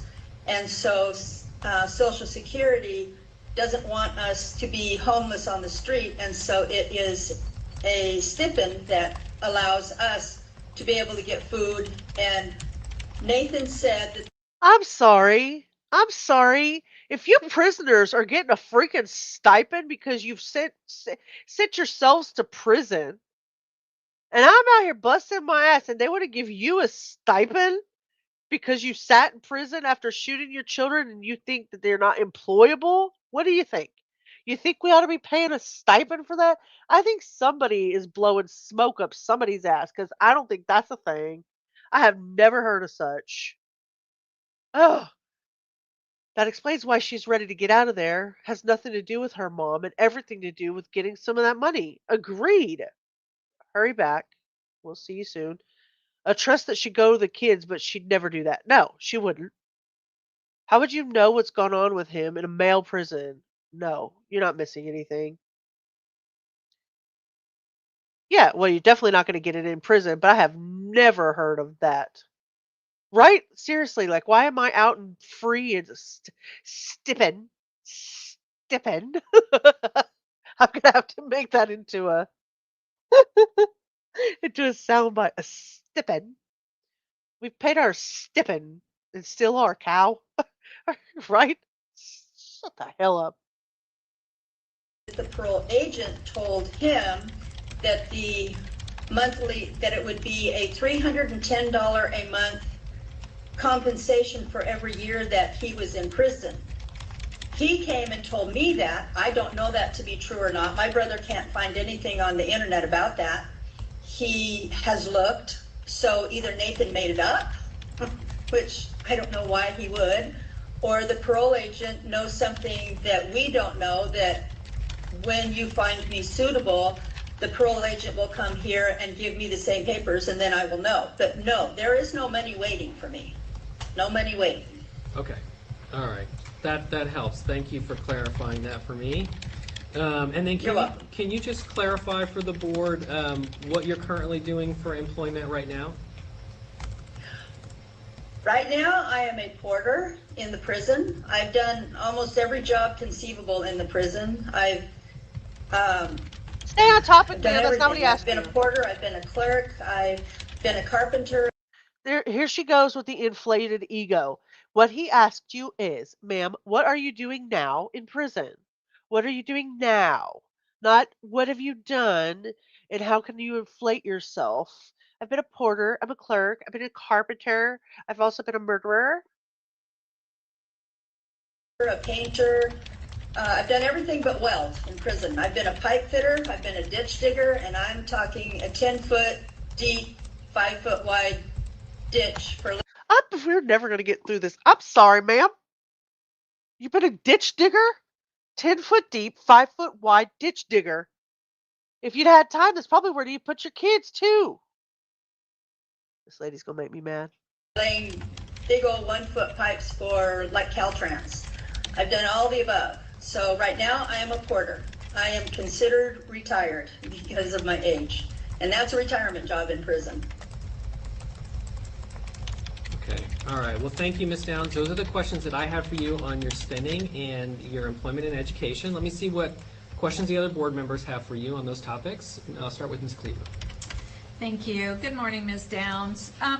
Do you have any folks or people on the outside who contribute money to your spending account? My mom sends me an allowance every month. I am the oldest living woman on the planet who still gets an allowance from her mom. How much does she send you every month? She used to send me every month, but now that I'm getting ready to go home, she sends me an allowance of about $300 or $400 every 3 or 4 months. Okay. And is she the only contributor to your account? Yes. Okay.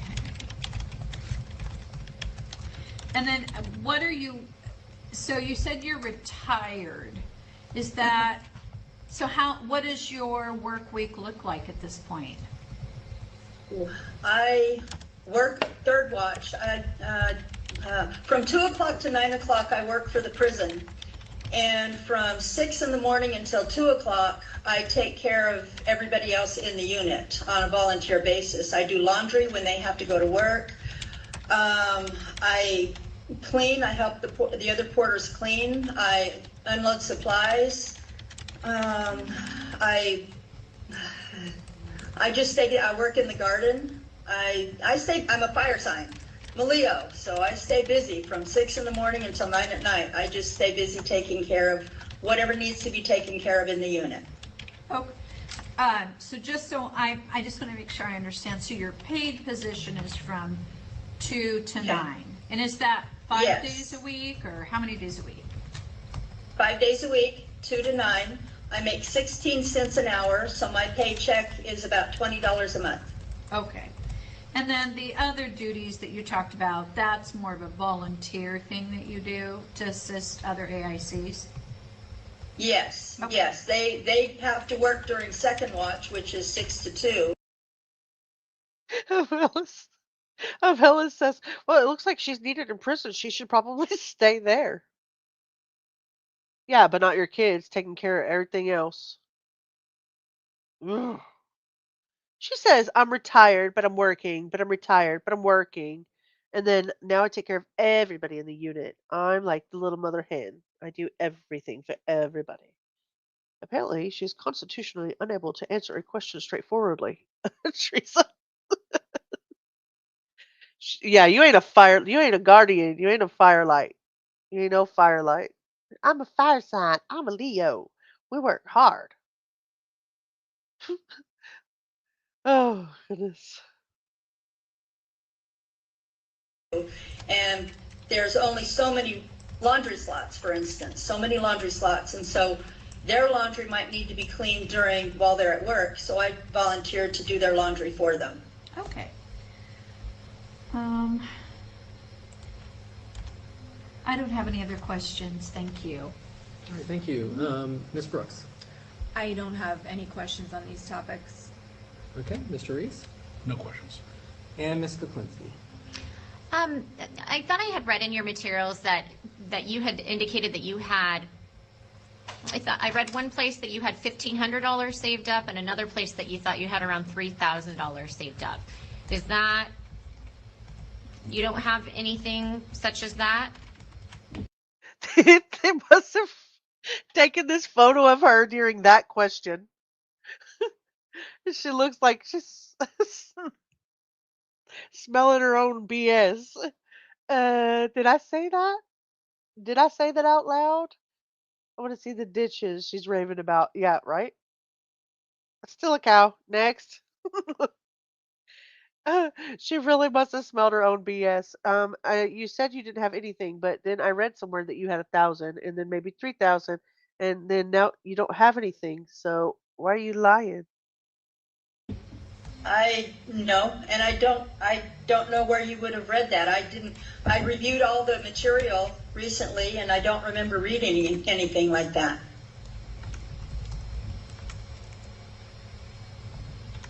Yeah, I was trying to look to see where, I'll have to look to see where I wrote both of those down. So I will look to see if I can find that. But that was the only follow-up question I had. Thank you. Thank you, Ms. Kuklinski. All right, so let's turn to your health, Ms. Downs. I'm just curious, how is your physical health today? My health is great. I had a full knee replacement a year and a half ago, and I'm good. I'm on no medications. I stay busy from 6 to 9. I just stay busy. I'm overweight. Thank you, taxpayers, for her new knee. Thank you, guys.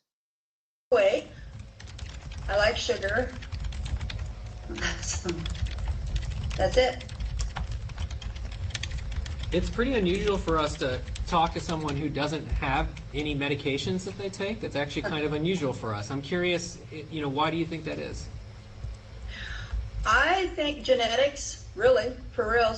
Genetics. I've never done drugs, and so I didn't break down my body. You didn't have time to. What I don't understand, though, she's saying that she's not on any medications. I'm wondering if he's thinking to himself, do you have any kind of mental illness or, you know, something you should probably be on medication for? That's what I was thinking. Yeah, Hannah. Can't imagine where the lawyer got that. Yeah. If you roll your eyes anymore, you're going to get stuck in the back of your eye holes. Yeah, all that stuff for free. All that stuff for free on those taxpayer dollars. You looked up in a honey.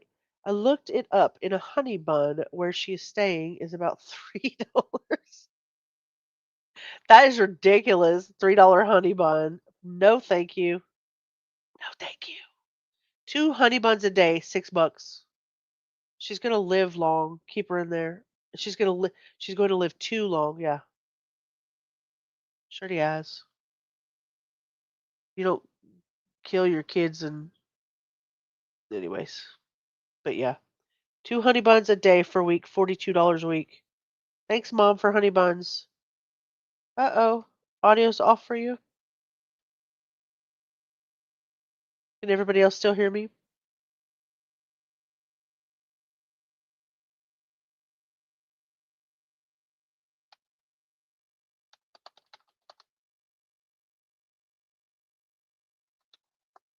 Can y'all still hear me? Fixed? Okay, so it's just you. Girl, you had me freaking out. Okay. Like I hear you. I hear you. Okay. Thank you guys. Like I said earlier, do not hesitate to leave, do whatever you got to do, go to sleep, come back, revisit this later. It's going to be long. 25 minutes in and we're already been hanging out for 2 hours. So, like I said, it's going to be a long series. I can't wait to spend the time with you guys though. Injured because I work hard. I used to when I was younger, so I needed a full knee replacement. But past that, I don't have high blood pressure. I don't have diabetes. They tested me. I don't have Hep C. I didn't I didn't have that kind of a risky behavior. So I don't know. Trust me, they test us all the time for these things, and I have none of the above. And how is your mental health today? Oh, Lordy mercy. Do you guys hear? Okay, I think the thing that's going to get on my nerves the most through this whole hearing are those people that are incessantly typing in the back. When he says $2,190 a year in honey buns to be exact. Oof. It sounds like she has a great life. She should stay home. She's full of shit. I agree. I'm not crazy. I promise. Wait, so you killed your kids, but you don't drink Pepsi, so you're a good person? Touche. Touche. I thought you were typing here. No! I would never do that to y'all. I would never do that to y'all. That'd be so annoying. No. And if you do hear that and you think it's me, make sure you let me know, cause dang. Okay, Mark. So good to see you. Come back and catch the replay when you can. Let us know when you're going live, Mark. When's your next scheduled live? Do you know? Yeah, she's trying to make herself out to be an angel. She ain't no angel. No.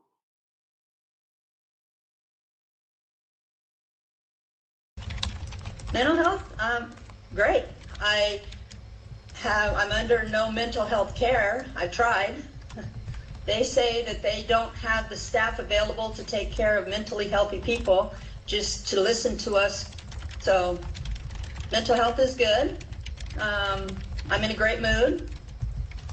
So. Okay. All right, thank you very much. I think that covers the questions I have for you on health. Ms. Cleaver, any questions? I don't have any questions, thank you. Okay, and Ms. Brooks.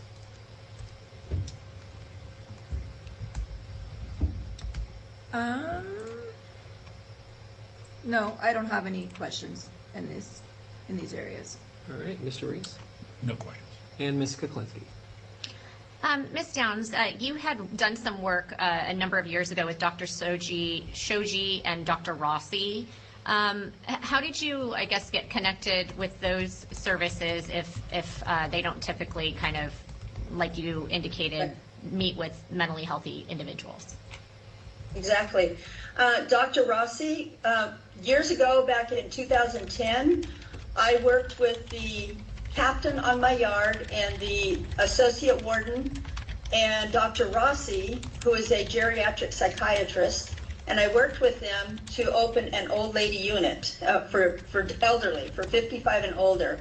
So I moved into the unit, we opened the unit, I moved into the unit, we worked together to build a program for the elderly women, crocheting, jigsaw puzzles, things like that.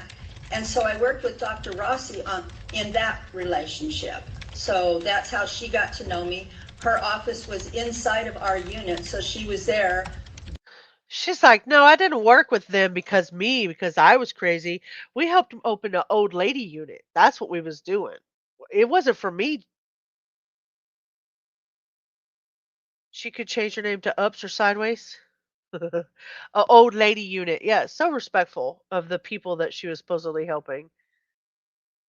Oh, Orange said, did she have that stupid smirk on her face as she shot her kids? Bella says she bet she did. Thank you, Mark. Let us know when you go live next. We'd love to hang out over there. During her working hours. And so she saw me on a regular basis simply because I lived there. She saw how I conducted myself, behaved with the other inmates and with the staff on a daily basis, 5 days a week. Dr. Shoji was her associate, and I told Dr. Rossi that the board wanted me to have psychological counseling, or at least attempt to get psychological counseling, and I had been trying for years. And so she asked Dr. Rossi Dr. Shoji, Dr. Rossi asked Dr. Shoji if she would meet with me on a weekly basis. And so it was more as a courtesy for her friend that she took me into her client list. And she saw me at first on a weekly basis and then on a monthly basis, and until we left that prison to come to this prison, and that's when I stopped seeing them. Okay, thank you. You're welcome. All right. So, Ms. Downs, I want to turn to your programming. So, Ms. Downs, I don't know if you recall, it's been a while, but I'm the only board member up here that's actually talked to you before and asked you questions before, and so I don't have very many questions on this area because I remember having a lot of conversation about this last time. So my questions on this topic are really kind of since we last saw you, what you've been up to. So I am curious, what programs have you engaged in since your last hearing before the board? In the past 5 years, you remember that I took a program, that I was involved in a program called LTOP, LTOPP. It was a long-termers program. Do you guys feel like she's kind of talking down to the parole board? Like she still has such an inflated ego. It's such a, I'm better than you. You need to let me out of here. Like she's always had that attitude from what I can remember. Like Teresa said, she really thinks that she's impressive. She really does. And then at that time, when she went into the beginning of her incarceration, she thought she was impressive. Always smiling, and it just seems like she's, yeah. Hi, Credence and Mikey. How are you? I love that thumbs up. I love your thumbs up. Yeah, she seems like she has always done it. I'm better than you. I mean, you're telling me that she's got no mental problems, or actually, let me take that back. The board didn't tell us she didn't have any mental problems. The people she's incarcerated didn't. The officers didn't. She told us she's mentally healthy. Mentally healthy. We took classes about anger management, victim impact, things like that. Well, about 3 years ago, maybe 4 years ago, they started something in this prison called CBT, Cognitive Behavioral Treatment. Basically, it is LTOP 2.0. It's exactly the same. They use the exact same programs. So I kind of got a refresher course, but it was more than that. It was because I had been through it and I knew what to expect. It gave me more insight because I wasn't just going in blind and stumbling around in the dark. I understood the end goal of what we were hoping to learn about ourselves and about each other, because it's not just all about, you might think you know what you know about you, but until you hear the story from somebody else, you can relate to, oh, I get that. I never noticed that about myself before. So I basically took LTOP twice. So there was that. Let's see, and then just working. I worked for Canteen. I worked as a porter. I volunteer. I just volunteer my time. I crochet. We crochet blankets, beanies, scarves for the Veterans Hospital and for underprivileged children. And that's basically has taken up all my time.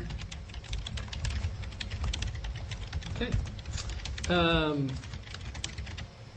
I think that covers the question I have for you on the topic then. Thank you very much. Ms. Cleaver, any questions about programming? I just have a couple of questions. So I just want to make sure I understand. So since you saw the board in 2020, the only official programming has been the CBT course? Well, no, there are other groups that we take inside the unit. Prison of Peace, I took Prison of Peace. This is a group inside the unit sponsored by staff, as opposed CBT is something that's sponsored by outside agencies that come in. They're federally supported. You guys have something like that in Oregon, but they don't call it CBT. They call it something else. But it's the same. If other inmates have talked about it, you know what the program is. I can't remember what you guys call it. But so that is the official program that I took. The less official is sponsored by staff, by captains and by lieutenants here. They sponsor classes like Prison of Peace, which is how to work with and counsel other inmates if they are having problems in their rooms and they can't get along, but they don't see the whole picture because they're so focused on their anger or they're focused on winning a battle, that we learn how to counsel them so that it's not all about just winning a battle. It's about looking at the whole picture, seeing it from somebody else's point of view, putting yourself in their shoes. Listen, Heifer, you're not the counselor. You're supposed to be the student. She acts like she was teaching the class. Annoying. Annoying.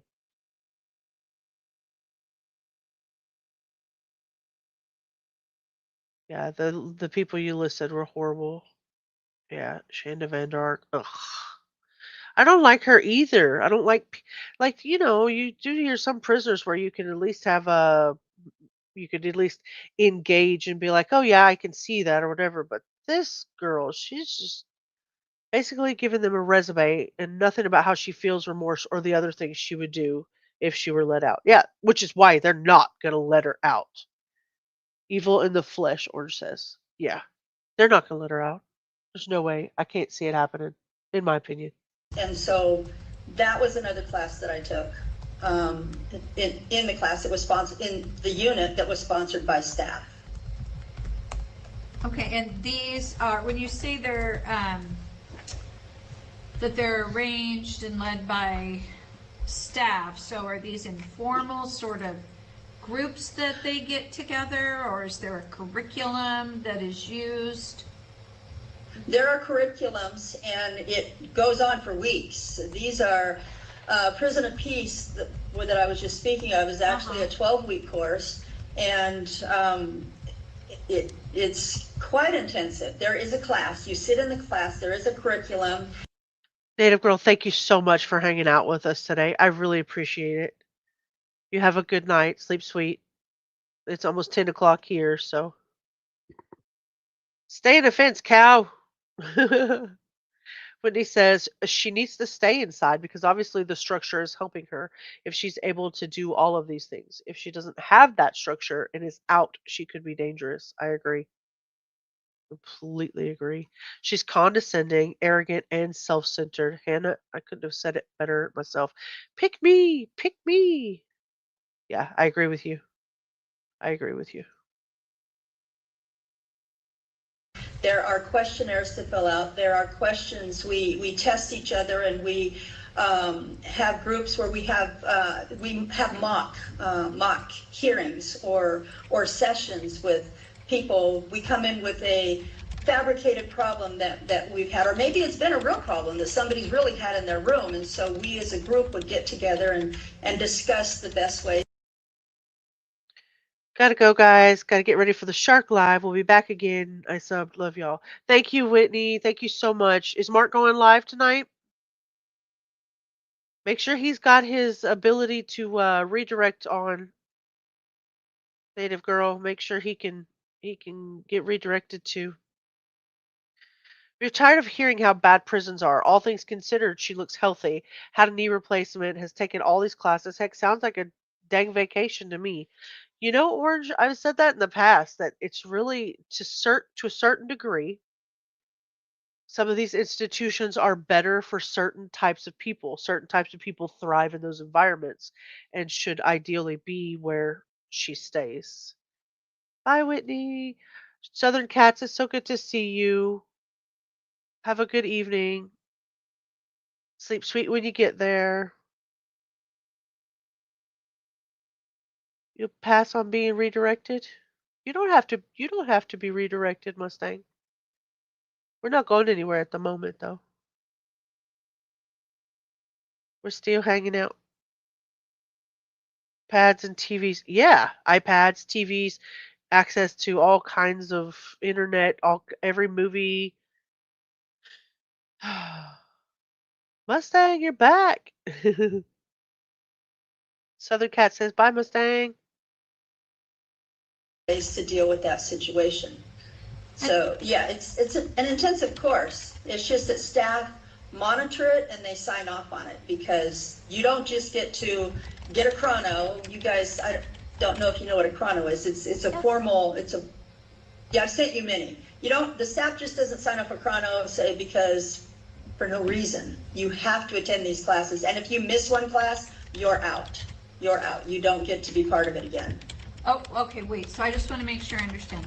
These are required as a part of living in the unit, or once you decide you're going to do it, it's required? Is that what you're saying? Not required. It's if you choose, yeah, if you choose to take the group, you have to attend every session. Okay. If you don't, then you become a drag on the whole, so you just don't get to come back anymore. Okay. There are no requirements for the honor dorm, but the people who are in the honor dorm want to make changes in their life. They want to become better people than they were when they came to prison. And so we bring these groups into our unit because we don't want to have to wait to go to visiting whenever free staff or visitors can come and see us. We want to learn on a daily basis. So there's almost every day there is a group happening in our unit that you can participate in. Okay. When you say we, are you talking about are you talking about corrections staff? Or are you talking about AICs? What do you mean when you say we?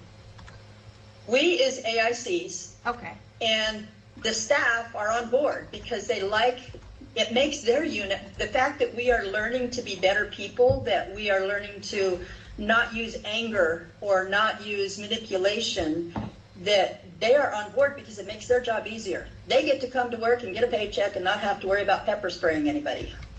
Okay.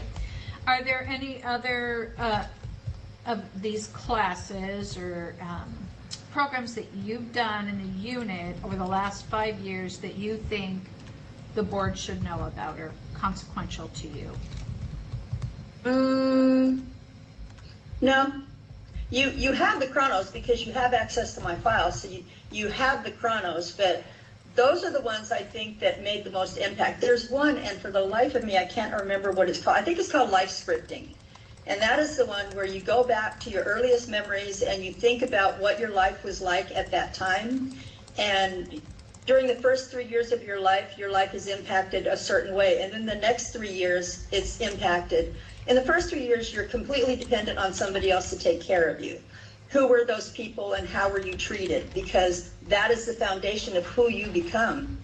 If you are neglected and left in dirty diapers and stuff like that, you will always feel a need to look for something that's not there.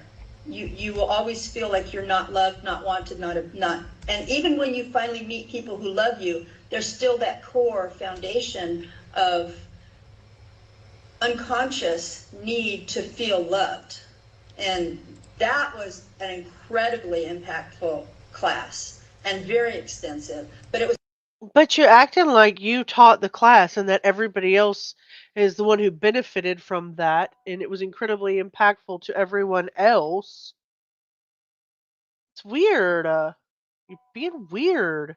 Before the past 5 years. It was prior to that. It was a class that I took probably 8 years ago. So. Okay. 1 minute. So let me ask you this. I'm going to follow up on what you've just told me. So when you're describing life scripting, you're talking about generalizations of what people can learn. Specifically, right. What did you learn about yourself during that process? Exactly. Let's talk about you, Ho. Well, I learned that when I was growing up, I was loved. I was loved by everybody, but I was also sheltered. There was no trauma in my family, and so we didn't know how to deal with trauma. And that was my whole life. We literally lived in a house that had bars on the windows to protect us from the people on the outside. And even though I didn't think anything of it, except we were the only house in the neighborhood, I thought, oh, that's kind of cool. But as I grew up, unconsciously, what I came to realize is that I felt like the outside world wasn't really safe, but my inside, my family was safe, and that was the only thing that was safe. So then when I grew up and I married an abuser, I did not know how to deal with that. The man was just plain mean, and my mom and dad never yelled at us. They weren't mean to us, and so I didn't know how to deal. My parents never struck each other. They never even had an argument. The biggest argument they ever had was when I turned 18 and I was still living at home and I wanted to stay out till midnight, and my dad said, no, not while you're living in my house, you'll be in by 10. And the biggest argument my parents had, they went behind closed doors and my mom said, Wes, you're wrong. She's an adult. That was their whole argument. That was the whole thing. So when I got married a few months later and my husband turned out to be a batterer, I did not know how to deal with that. He trained me to deal with violence. And so, but my training for my whole life was to treat people with respect and trust. So How much respect and trust did your children get as you drew a 22? Oh my God. I don't hear any accountability at all. All I hear is her preaching to the choir. I really do. I don't hear any accountability. You just turned 50, and when I was a kid, oh, you were a kid when this happened. Yeah. It's such a good childhood. Poor me. Yes, love and hugs for all of you, especially you guys going through it today. I literally did. We were dirt freaking poor. I literally had a good childhood. Literally had a great childhood. I'll tell you what you need to hear to let me out, my opinion. Yeah, screw you. Not you, Encycler Armada. Yeah, messed up childhood, but I don't hurt. Yeah, yeah, you don't get to use your bad childhood or things that's your parents were screwed up, you were screwed up, everything was. You don't get to use that as an excuse. No. there you go. So when I met a man on the road and he was flagging me down, I stopped. I trusted. And when he turned on my family, I went into Steve mode. I went into my training as a battered woman, and there you go. So that's what I learned about myself, is that why would I stop for somebody on the road that I don't know? Because my whole life, my whole training from the time I was an infant until I was 18, my training was to trust and respect. Nobody had ever been mean to me. Why would I expect anybody to be mean to me? The only person. But you did. You blamed your dad for essaying you. Now you've recanted that story, so now you. Okay, so here's what. It's not the only inconsistency, but it's definitely one of them. It's definitely one of them. I understood what you meant, Mustang. Own it. It's what I try to teach my kids. No excuses, only truth. If you didn't do your homework, own it. Don't lie and make us excuses. Just say you're sorry and we'll try to do better. Absolutely. Hannah, here you go. There's a little tiny violin for you. Orange 100%. Yeah, it's ridiculous. Let's see what else she says here. If she's actually going to say that she accused her dad of this. The person who was ever mean to me was my ex-husband.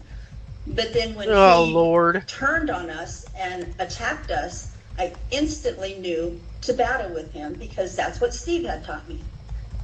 I did not understand any of that until that class. It was insightful for me. Okay. I'm just taking some notes, and I do have follow-up questions. So, okay, that's interesting. It sounds like it was an interesting class for you. I guess,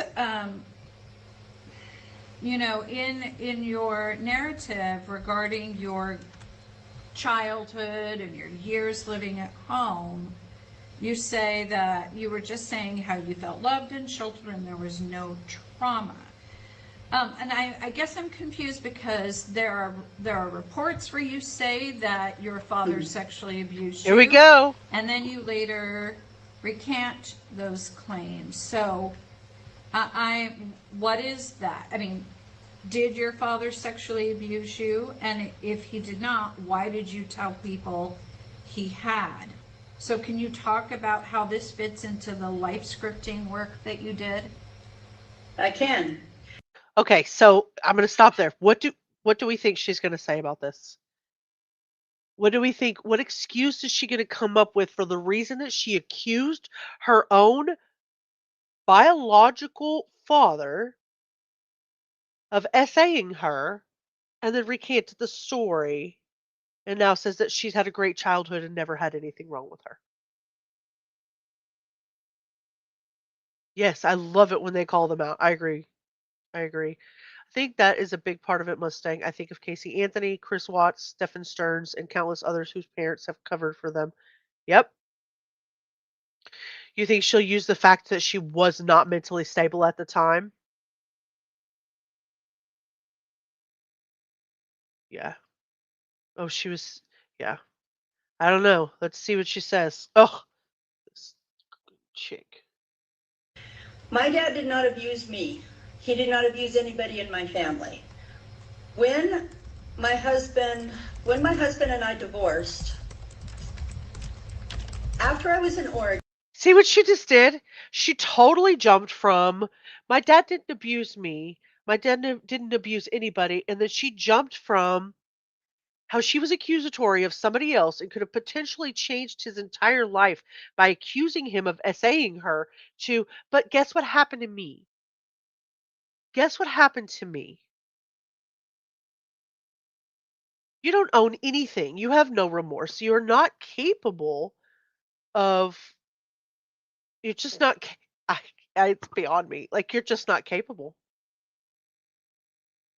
Tangent. Sorry, anyone in the North US with a clear view north, you may see northern lights. Oh, beautiful.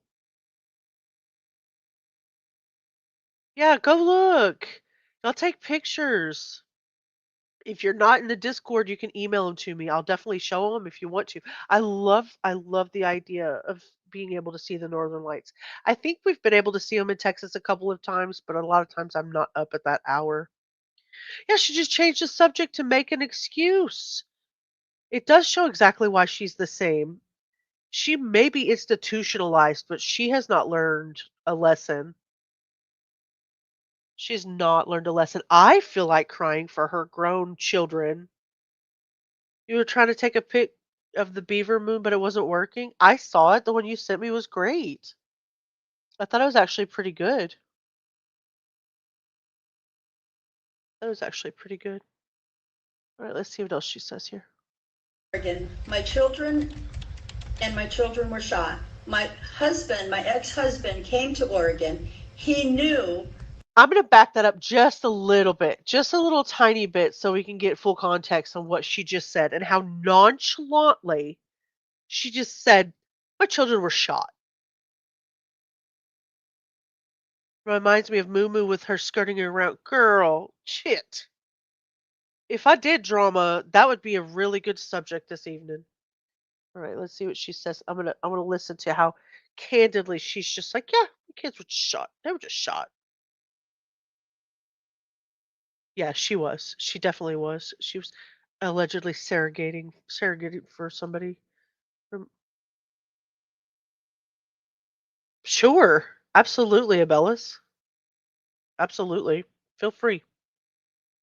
And respect. Nobody had ever been mean to me. Why would I expect anybody to be mean to me? The only person who was ever mean to me was my ex-husband. But then when he turned on us and attacked us, I instantly knew to battle with him because that's what Steve had taught me. I did not understand any of that until that class. It was insightful for me. Okay. I'm just taking some notes, and I do have follow-up questions. So, okay, that's interesting. It sounds like it was an interesting class for you. I guess, you know, in your narrative regarding your childhood and your years living at home, you say that you were just saying how you felt loved and sheltered and there was no trauma. And I guess I'm confused because there are reports where you say that your father sexually abused you, and then you later recant those claims. So, what is that? I mean, did your father sexually abuse you? And if he did not, why did you tell people he had? So can you talk about how this fits into the life scripting work that you did? I can. My dad did not abuse me. He did not abuse anybody in my family. When my husband and I divorced, after I was in Oregon, my children were shot. My ex-husband came to Oregon. He knew that the only way that he would have hooks in me is if he had custody of the kids. He said, I want my children to come home with me to Arizona. That would force me to go back to Arizona because he knew I would follow them. The detectives at that time said, no, they have grandparents here in Oregon and they need medical attention. So if anybody gets custody, it will be the grandparents. Steve lied in order to diminish their ability to take custody and said, oh, well, you can't do that. What does this have to do with the freaking accusation you made on your father? You twit?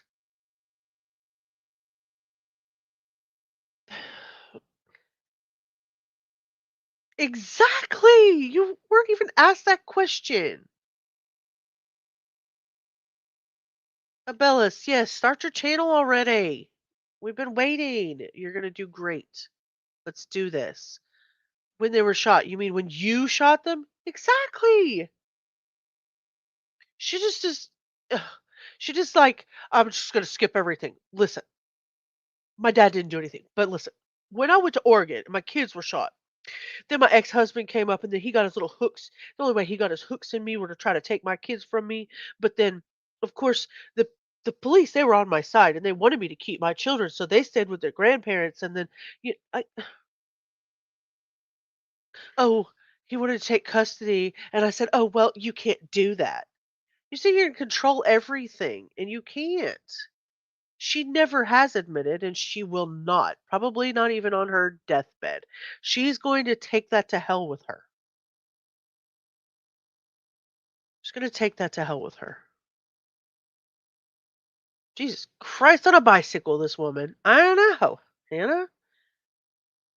We're trying to go to all 50 states and just have 8 more to go. Texarkana always makes me think of Smokey and the Bandit. Oh, Orange. I'm not that far from Texarkana. Not that far. Hannah, who made Jesus' bicycle? Asking for a friend? His grandfather, Abellis. Pay attention. Pay attention. Diane's dad is a molester. I did not know that Steve said this until June. It was probably the middle of June. The shooting was in May. So a month later, my attorney said, Susan Staffel of Children's Services wants to talk to you about the molestation. And I said, what molestation? He said, Steve said to Susan Staffel that you were molested. I said, I was not. He says, well, you're going to have to address that. And I said, that's easy. It didn't happen. He said, you can't just tell Susan Staffel you weren't molested, because then it sounds like I didn't have a gun. I didn't do the shooting. I didn't get molested. I didn't. You have to admit something. That way when you say, I didn't, then you're a little more believable. I said, but none of it is true. I didn't have a gun. I didn't shoot my children. I love my children, and I wasn't molested. For the love of Saint Michael. This is gonna be a long series, guys. I'm floored. I don't know how long, how many times over and over this girl, lady, old lady, whatever, is gonna piss me off. Of course, she didn't say it. Of course not. She's blaming her ex-husband for it. You do have an accent, Hannah, but it's only because, well, to you, we probably have an accent, but you're all the way across the pond, and everybody over on the pond has accents. It's just a thing. You're just gonna have to admit it. You're just gonna have to admit it. Mustang says, "Hi, Norma." Right? What? What? Encyclopedia Ramada, you know? Good Lord in the morning. I know it. I'm gonna have to record her saying that and bring it over here. Parole hearing's over. See you next time. Bye bye. Yeah, exactly. That's the way it should have been. Jeez. Abellis, I hate to break it to you, sweet pea, but so do you. You have an accent as well. It's a cute one. You guys both have cute little accents. He goes, I'm not going to let you tell her that. You have to admit that you were. I said, but it's a lie. So Susan Staffel, and then he put me in the room with Susan Staffel, and she goes, so I want to talk about the fact that your dad molested you. I said nothing. She goes, so what do you have to say about it? I said nothing. He would not let me. Then he put me on the witness stand, and he bamboozled me. Nobody else talked about this. My attorney is the one who brought it up and said, now, how do you feel about being molested? Oh, my goodness. And I was angry. He goes, you're angry about that? I said, I'm angry because he knew it was a lie, and yet he's the one that put it on the record. And it wasn't true. And when it came time to talk to the pre-sentence investigator, I told her it's not true. It is not true. My dad should not have to wear that ugly badge for something that he didn't do simply because my ex-husband was trying to manipulate the state because he wanted to get custody of my children because he knew I would follow him back to Oregon if he had. She sure did. She sure freaking did.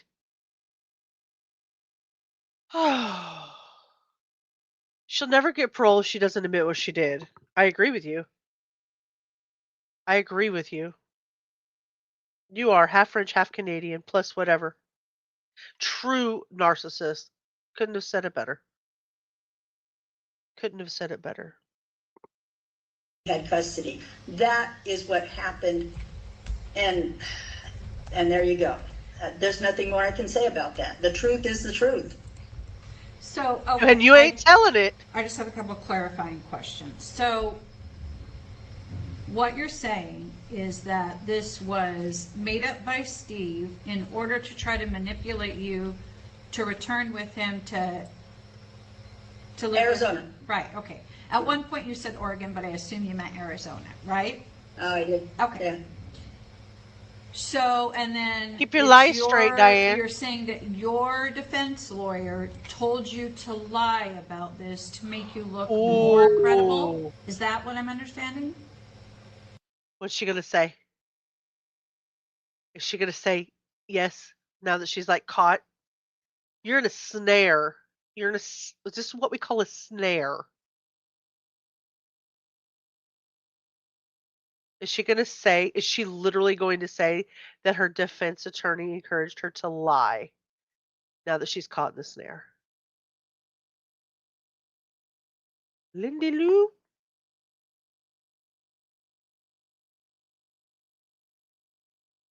Is she gonna lie?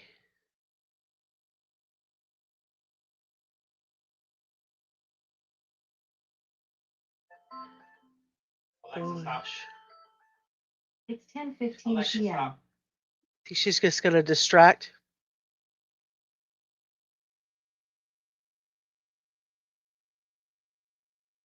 Think she's gonna distract?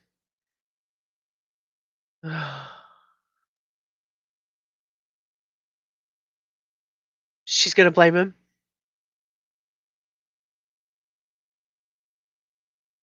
We said it earlier where she was housed, and let's see, she was born in Phoenix, Arizona. I think she's housed in Oregon. Because this incident happened in Springfield, Oregon. I think she's still housed in Oregon. I could be wrong. I think we looked it up.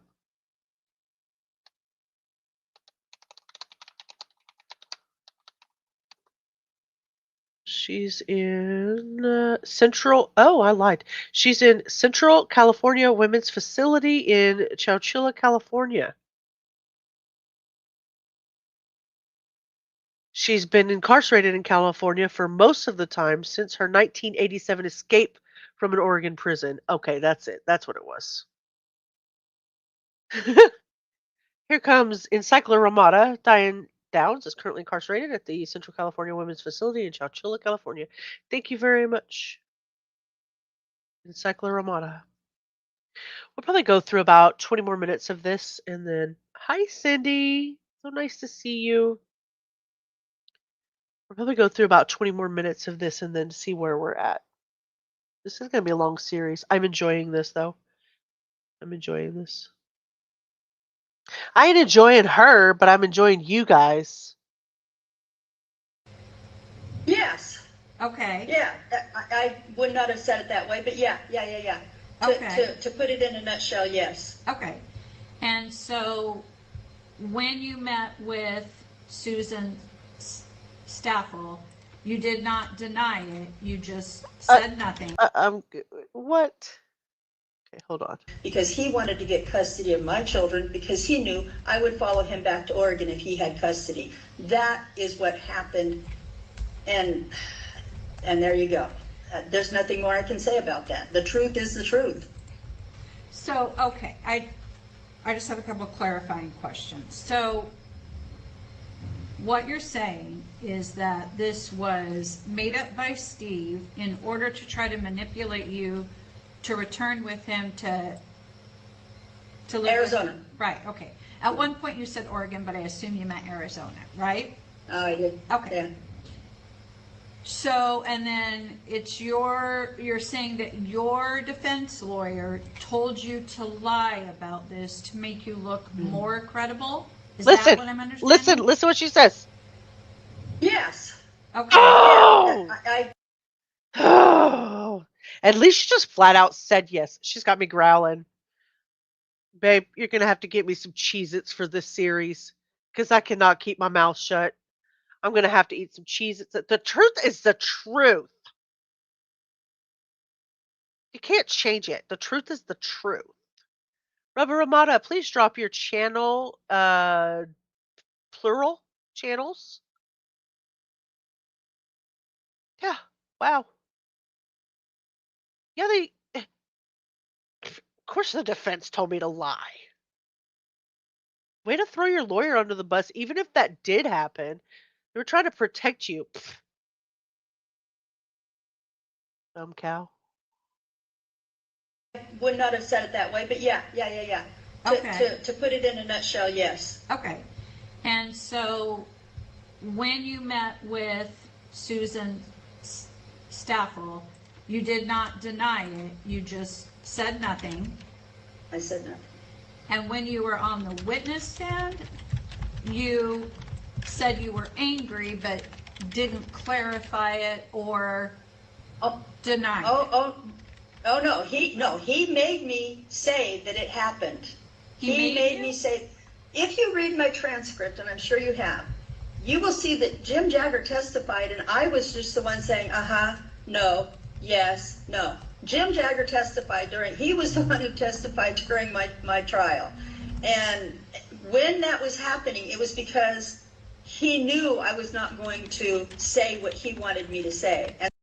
Okay, so and this is where I'm gonna interject just a little bit. So I have all of the documents from the times of these trials, and we'll definitely go over it. Some of them have a transcript.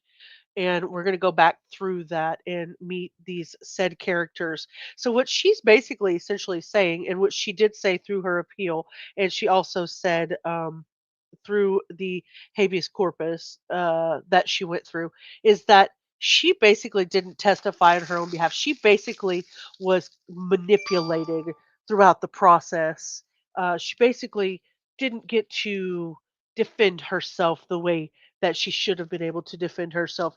Essentially, ineffective counsel, and she's still going to go with that narrative. She's still going to go with that narrative.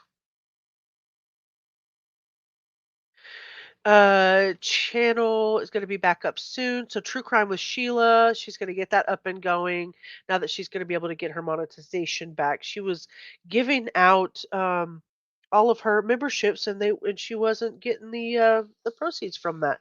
And then the one that she is gets up and coming, she's got a little over 200 subscribers now. Very good channel. Is her Rubber Ramada channel. Yeah, BS. Yeah, we need it. I'm gonna have to go steal all of these from allegedly. Oh, Mustang just subbed to you. Oh, very cute. Poor, poor, pitiful me. Dirty Diane. And so he testified. Now, isn't it true that your dad molested you? Oh, yeah.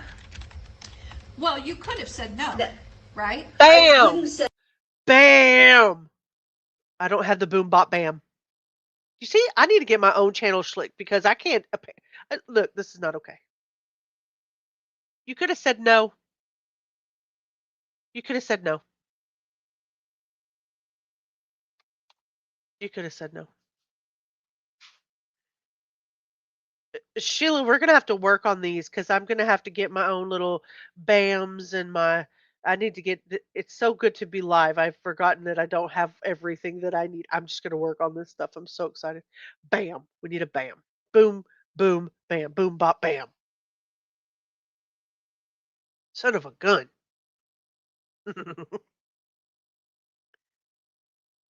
Exactly. Teresa thought we were gonna be the most.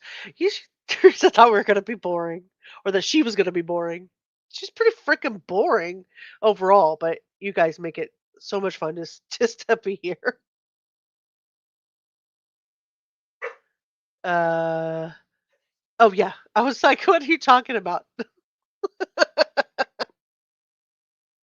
Said no, and I should have said no, but he said, if you don't, what he told me was Susan Stackle, if you don't say this happened, and then you look vulnerable, and then when you say no, that you didn't do the shooting, you're more believable. Yes, so Oh my gosh. So she's actually on the record during her parole hearing saying that her defense attorney encouraged her to lie about the essay of her like that her father did to her. Not only that, she's on record saying that she didn't really get to testify on her own behalf, but he basically said, so this happened to you, and she just agreed because behind the scenes she was pressured to do so.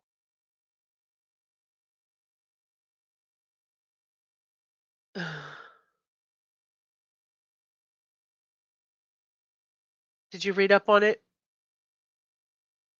Abraham gets so excited when he gets a boom bop bam. Oh, Abraham. So basically, she's on record. Do we know, is this lawyer that she had still living? Does anybody know? Encycloramata. Cindy, this is just so crazy listening all these years later. I did not know a lot of this info back then. It was not of interest. Yeah. And we're going to go backwards because we're kind of working backwards from this hearing. I kind of want to listen to these and see what the inconsistencies are till we get to the beginning of the case from way back when. I mean, 40 years. She said 40 years to hone in on the best way to tell this story, and she lacks the truth. 40 years, and she still can't tell the truth. Encycloramata, would you look and see if the original defense attorney that she has is still living? let me know. I think it said Jags. Is that what it said? I don't want to go back too far because it'll. Let me see.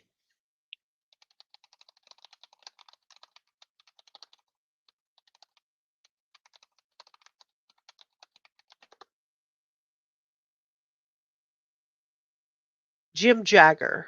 Jim Jagger.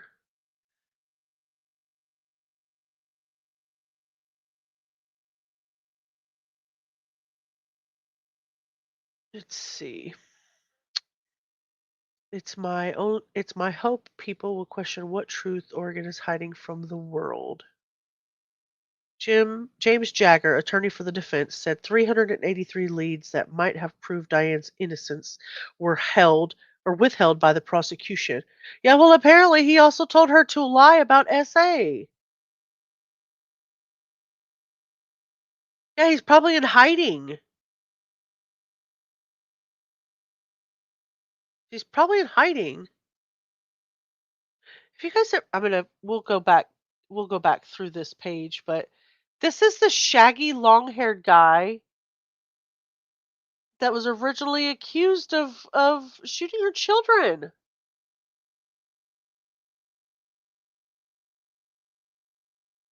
Look at the eyes, the nose, and the shag haircut. Do you see the cheekbones? The similarities are there for you to see. We'll go back over it, but wow. Yeah, he's probably in freaking hiding. She's throwing him under the bus.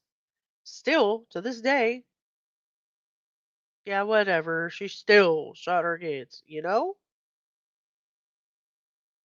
Yes, he was absolutely convinced that this needed to be said, even though it was a lie. And I told him, it's not fair. Why are you going to do this to my dad? He goes, well, this isn't about your dad, it's about you. And I said, no, because now you're turning my dad into some kind of a monster, and he's not. Uh-huh. Okay. So it still makes me angry. Still makes me angry. Okay. You understood, though, that you were under oath and you were sworn to tell the truth. Yeah. And that you lied under oath. Yes. Okay. Yes. Oh, this little snaky snake. So Jim Jagger passed away on March 14th, 2025 at the age of 90. She's bound to know that. She's bound to know that. So there's no way to go back and be like, "Hey, Jim, did you guys have this conversation?" Cuz just conveniently the man was 90, probably wouldn't even remembered it anyway, and now he's passed away. How convenient for you, Diane. And now we'll never know. I know there's another name that she mentioned though. Swaggerty, Elizabeth Swaggerty, Shannon Swaggerty, something. There's another one. Another name she mentioned. No, she doesn't deserve freedom. Absolutely not. Absolutely not. I'm on your side on that 100%. Absolutely not. I mean, because this is now. We haven't even gone back. We haven't even gone back to 40 years. So you can't even imagine what it's going to look like 40 years ago. It's crazy. It's intense. All right, guys. What a freaking night. So the first chapter in what's going to be an incredible series, we've gone through some of her history and some heavy questions. And the fact that you guys stayed here and engaged with me all night long, I just, I don't have any words. It means so much more than you probably realize to me. Um, I don't know. Anyway, I want to thank every single one of you are spending your evening with me, the lurkers, all my chatters, all of the guardians, everyone who just needs a space to just hang out and learn and ask questions with us. And you're exactly what makes this channel more than just commentary. I like doing a live rather than a pre-record. Um, so I like the conversations. Have enough nasty people out on the streets. Yeah, stay there. Stay there. Thank you. Thank you. Let me go back through this here. Hannah was a member for 7 months. Cara came in with a member for 9 months. She had a guardian baby. Abellis has been here for 10 months. Mark became a new member tonight. Rubber has been here for 10 months. Southern Cats has been here for 5 months. Flojo became a YouTube member tonight. Mark Gifted also left a $5 super sticker. Thank you so much. Then I handed out both of my I handed out 10 memberships. And Orange Rose, thank you for the $2.99 super sticker. That's absolutely beautiful. Thank you so very much. How freaking supportive you are. And Abellis gifted 50 True Crime Guardian memberships, and I have no way to thank you guys. I just, except for just saying thank you. And I love hanging out with you. Let me say thank you properly to Orange.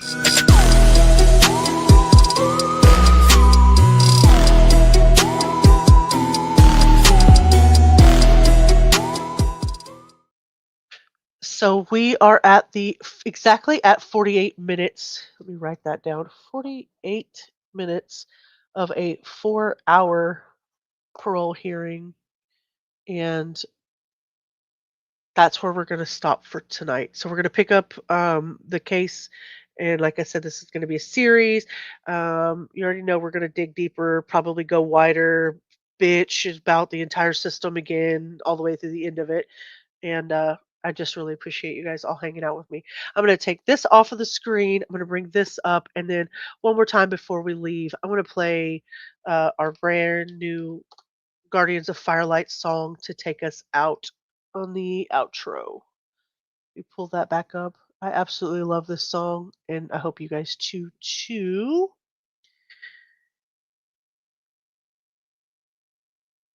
Oh, you rock. You rock. I'm so grateful, Orange. Thank you. Thank you for hanging with me. Always fascinating. Thanks, and looking forward to the next one. Absolutely. Orange, thank you. Mustang, thank you so much. Abellis, mwah. Thank you, Rubber. Mods, chat. I know. I'm going to play it. It's going to be so great. You guys have a great rest of your night. Let's pull this up here. And today, Junior. There we go. I'll see if I can't. I was pretty sure. Maybe I'm just too much of a noob to get it. Here, let me pull this off the screen for 1 second so I can see if there's a way to do the video side of it. I was pretty sure there was. Just a video. I can never do these things on the fly. Like, never just, may have to do it like it is. Never just do things. Those have to be complicated. Okay, well, we'll figure out the video part of it. In the meantime, thank you guys so much.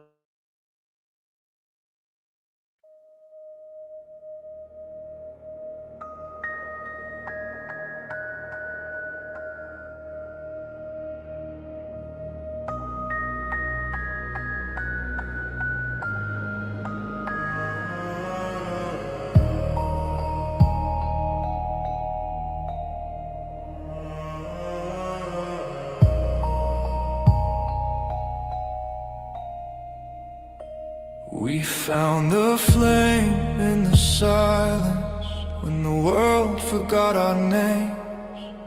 Whispers turned to promise. In the dark we stayed the same. Ashes carried stories, falling stars and sleepless nights. Every scar became our glory, every shadow fed the light. We are the ones who guard the fire, through the smoke and through the fight. Bound by truth, by heart, by wire. We keep the echoes burning bright. No crown, no fame, no higher name, just sparks that cut the endless night. We are the guardians of firelight. Broken glass and faded letters. Truth is heavy but it sings. In the quiet we are tethered by the warmth that justice brings. We don't bow to false horizons, we don't fade when others hide.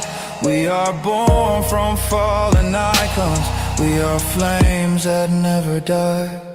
If the light should fade away, we'll breathe it back, we'll make it stay. Every tear's a spark in gray.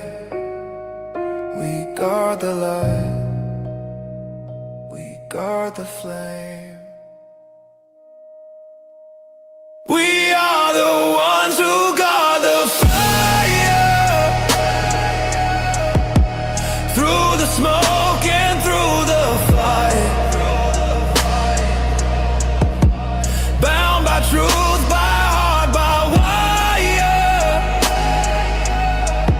We keep the echoes burning bright. No crown, no fame, no higher name, just sparks that cut the endless night. We are the guardians of firelight.